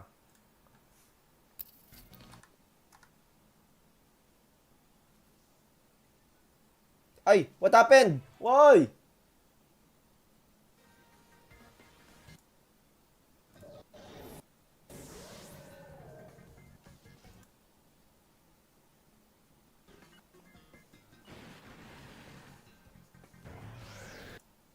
We saw that turn. I go to the next.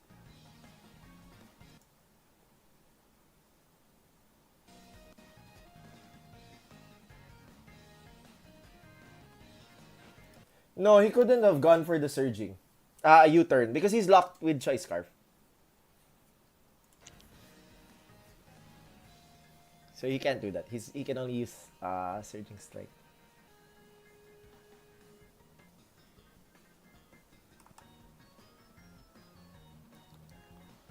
So we see the Chenpao switching out here. And then we saw that the Urshifu from the other side launched an attack onto the Chenpao, which I think was a very good play. No?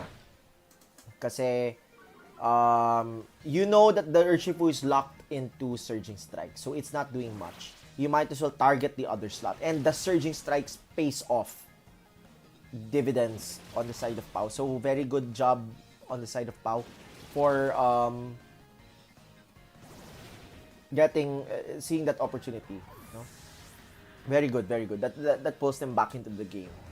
So now I guess I'm eating my own words in that substitute is very very good now if you think about it. If I think about it for Pau kasi nga he that substitute wasn't touched, and it's very dangerous right now for Rob kasi nga it does cancel out 1 damage. Yes, it is open sheet.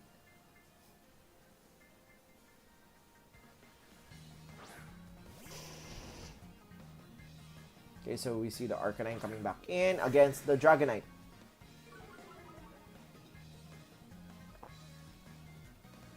Pero the Intimidates and the Breaking Swipe have not been useful.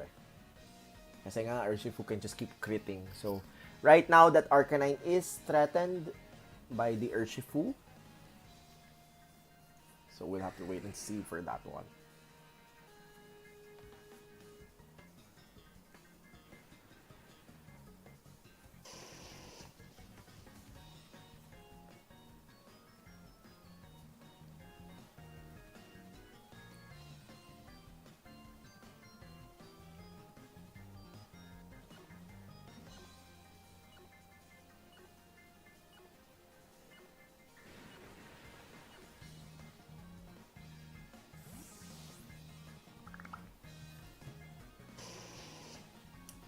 So, switching on the Chen Pao, yeah, you need to do that because you have to reset the moves.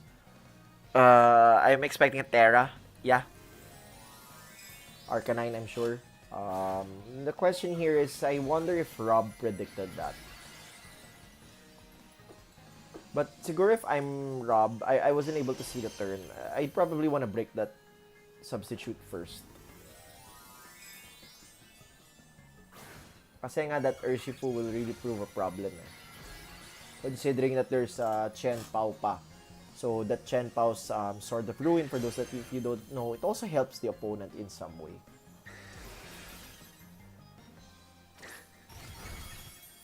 Well played on Rob. By Rob, taking out the Arcanine, no? Galing. So wasted Terra on the side of Pao. And we see a Surging Strikes from Urshifu dealing, wow, decent damage. But I don't think that's enough for a KO. No? Yeah, it's not enough. It will be left with a little bit of health left. But, still behind a substitute. However, yeah, this is difficult already. Oh? Why? Wait lang. I wonder about this.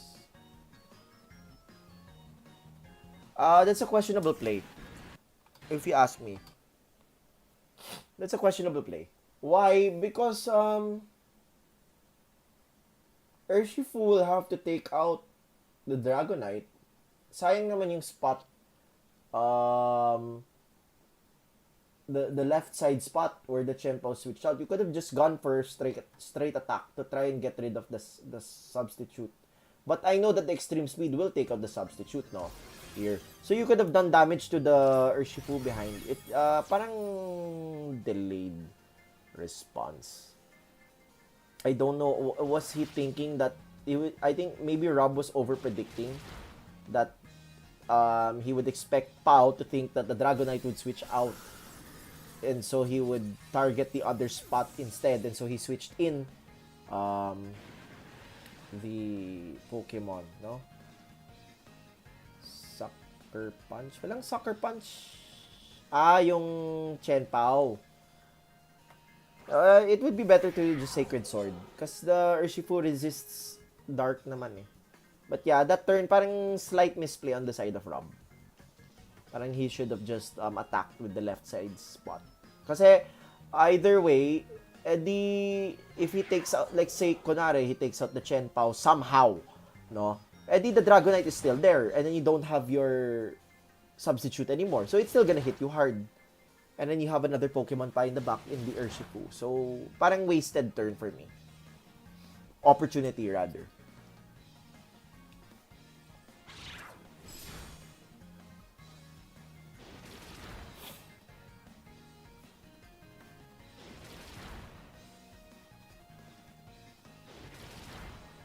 Okay, so yeah, that's a settled win na. We can just fast forward. Yeah, so I think that one turn lang for Rob was suboptimal. But still, good job for him for securing that win. But yun, that's how you should all be thinking, no? Try not to waste your turns when you play. Lalo na when you have the momentum on your side. So, yeah. Kasi if you play suboptimal, you give your opponent the chance to get one over you, no? And of course, you don't want that to happen. You want to make sure that they don't have as much of an advantage against you. Okay, we see a switch up for both players now.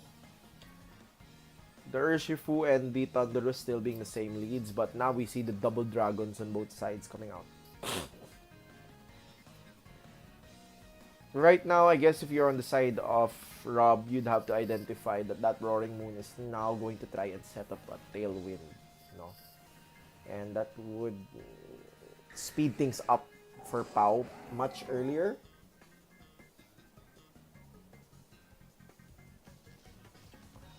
But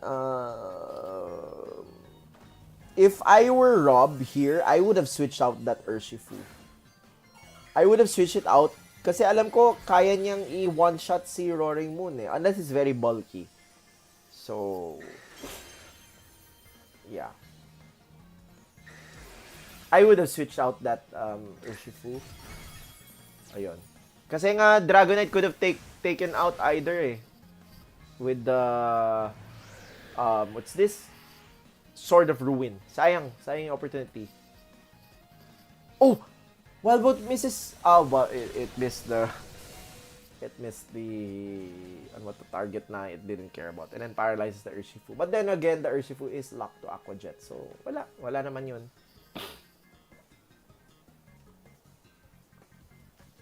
Hopefully no paralysis so that you can take out the Thunderous outright. But I think the Thunderous will be switched. No, you can't switch out to the Arcanine pala kasi it will take heavy damage. I think you'd want to sack it na lang. And then if you're the Roaring Moon, knock off.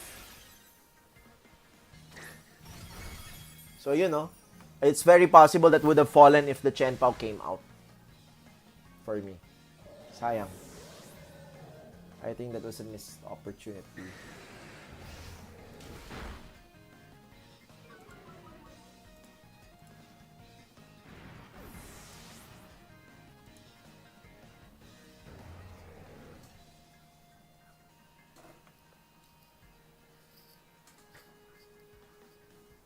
But still, I think si Rob has the advantage pa rin. Kasi nga that Dragonite combo is very painful. And then it seems that 3 out of the 4 Pokemon Pau brought don't resist extreme speed pa. So, that's very problematic, no? I wonder lang why Rob is not bringing out the Chen Pao. Kasi, yung Dragonite, it threatens the entire team. I mean, if Dragonite does eventually fall, that's fine. But if Dragonite is able to dish out at least 300% worth of HP damage or 250% across the board, that's already a huge win for it. Sayang lang for me. Let's see the damage here onto the Urshifu. Oh, not as much. That must be a bulky Urshifu. But yeah, early on in the game, it would have been very strong for Rob in that point for me. But game to tournament had to cover for Goldie. Si Goldengo. Fair enough. Pero kasi, okay, there's the chip damage. Pero kasi for me, my view there is that you're one game up, so you should be thinking what your opponent could be doing na mas safer yung gagawin nila, no? They wouldn't be as bold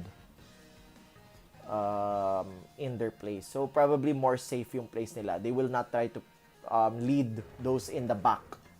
They'll probably lead those in the front. So, parang, I think that might help you, Rob, considering parang hyper-offensive oriented ka and being a very good hyper-offensive player myself. If you get the game 1 win, you have to consider your opponent will most likely play safer in game 2. So, take advantage of that next time. Kasi, you're doing well naman here, but you could have done better. Maganda naman yung plays mo eh. But, it would have been, you could have furthered your pacing that way. Kasi nga, parang just watching Pau play, parang nag-misplay siya in terms of choosing his mons. Wala nga siyang pang-resist, oh. So, yeah. I mean, I think given here, panalo ka na. Looking at things objectively. But, you could have made it less close. Here, oh, it's a close fight pa rin. But, you could have made it less closer of a match.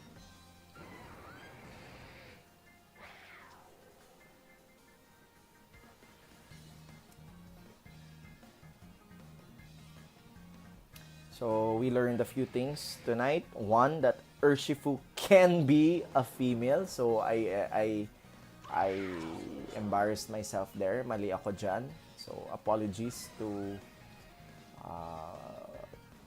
Paus Urshifu, no? Pwede siya maging babae. The second is that, yun, I taught you all how to be more aggressive. So, yeah, this is a finished match already.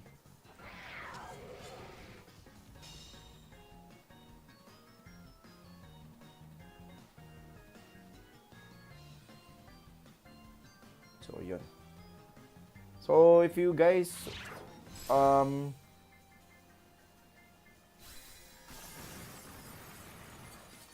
if you guys want to see more of this, feel free to submit your videos. But only for PPL videos, ah. That's the benefit I want to give to the players who registered. So if you want your PPL match to be covered in moments like these, I'd love to cover them, and maybe with some of the wannabe casters, I'd love to have you on board.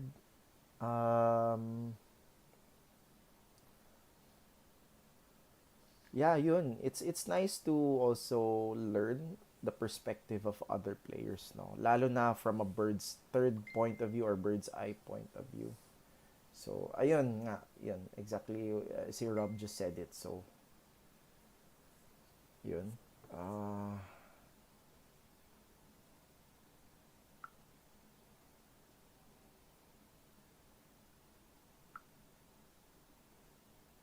So, yun. If you're able to record your match in some way or even take down notes, it's good to review them where you could have been better. So, yeah, as Rob said, it's good to look at things from a third-person point of view and also get the perspective of others. Kasi nga, these are other players from yourself, so different mentality. They could see something you didn't see. So, yun. This is a tip for everyone in general. Kaya nga maganda yung PPL eh. You have teammates that can help you. So, yun. Congrats to Rob. You won 2-0. Clean match. But, it's of course better if you win by landslide, di ba? Na wala kang close calls. So, in that game 2 match, parang, for me, you could have won by a larger mile. I get your train of thought. Sorry, I just wanna go back to it. Para lang Rob gets the full para sulit yung lesson kay Rob, no? Total, his match was the one featured and he's been here in the stream for a long while. Tsaka being a good friend of mine. No? So, I think for Rob, in that scenario, you saw that they led with Roaring Moon and Thunderous. Okay. And you know, in VGC, you can only bring 4 out of the 6 Pokemon. Now, you know, half of the Pokemon that the other side brought. Diba?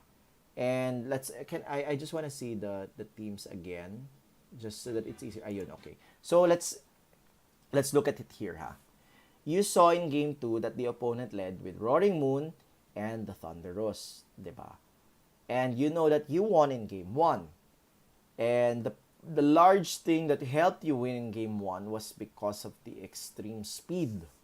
So knowing that, it would be better to lead with the Arcanine and or the Golden Go. Kasi nga, those are the ones that stop extreme speed, right? But Pau chose not to. And so, I understand the logic behind what Rob just said, that he was being careful for a potential switch in. But the thing there kasi is, that's valid, but at the same time, it's only one step further. You're not thinking further from that. Kasi nga, even if they do switch it in, so what? Kasi nga, it means they're wasting one Pokemon turn. Meaning there's there's one less Pokemon doing something back to you. You get what I'm trying to say, everyone. When you predict an opponent to potentially switch in, it can either be of three things. The common is the bad switch in, which is good for you. We don't have to explain that. The bad switch in for you, but good switch in for the opponent, in that it soaks up damage very well on that spot. So very good for the opponent, and then better pivoting. Or the kind na parang it's neither of the two, but nonetheless, it's a passive switch. And it can fall into the category of the good switch, in that, nonetheless, there's no damage being done. It's passive. Sorry.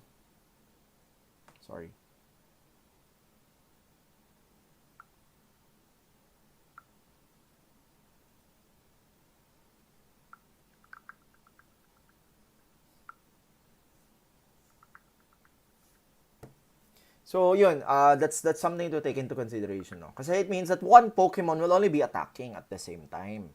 And then, if you look at things from that perspective, if you one-shot the Roaring Moon, wala na siyang Tailwind. And sure, extreme speed will bypass the regular speed, no? But you take out the Roaring Moon, that's one Pokemon down. And the information war kasi is that you saw that they didn't lead with either of the two. And they chose to lead with these two here. So, it begs the question for me na most likely, they most likely did not bring the Goldengo or Arcanine. Possibly, maybe in the back yung Arcanine. But, you're still dealing very decent damage in that sense. So, you take out the Roaring Moon, and then say they do switch in the Arcanine. In that perspective, alam ko kasi yung Thunderous na to, Assault Vest, so it cannot protect against you. So, that will be a free slot to hit later. And at the same time, you're unhindered by the Intimidate. So, yun, you can start the rampage, no? Even if Dragonite does get taken out later on down the line, if your Dragonite is taken out, but it took down 3 Pokemon or 2 Pokemon and then half the health, if not 3/4 of the health of another, then sobrang good value na yun. So, parang chess. You're trying to take out as many pieces using as less pieces as possible in the trade. So, good job for Rob. Especially sa game 1.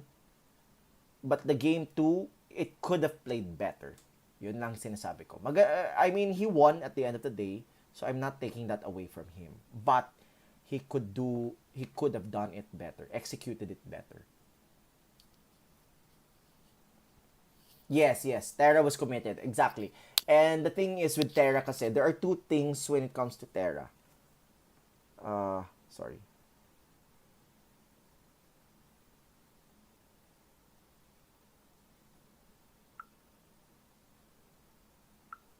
There's two things to close out the night. There's two things to consider as we close out the night with regards to Terra, considering it is the key mechanic of the current VGC format and the game. No, Terra is two types of things. It's offensive or defensive.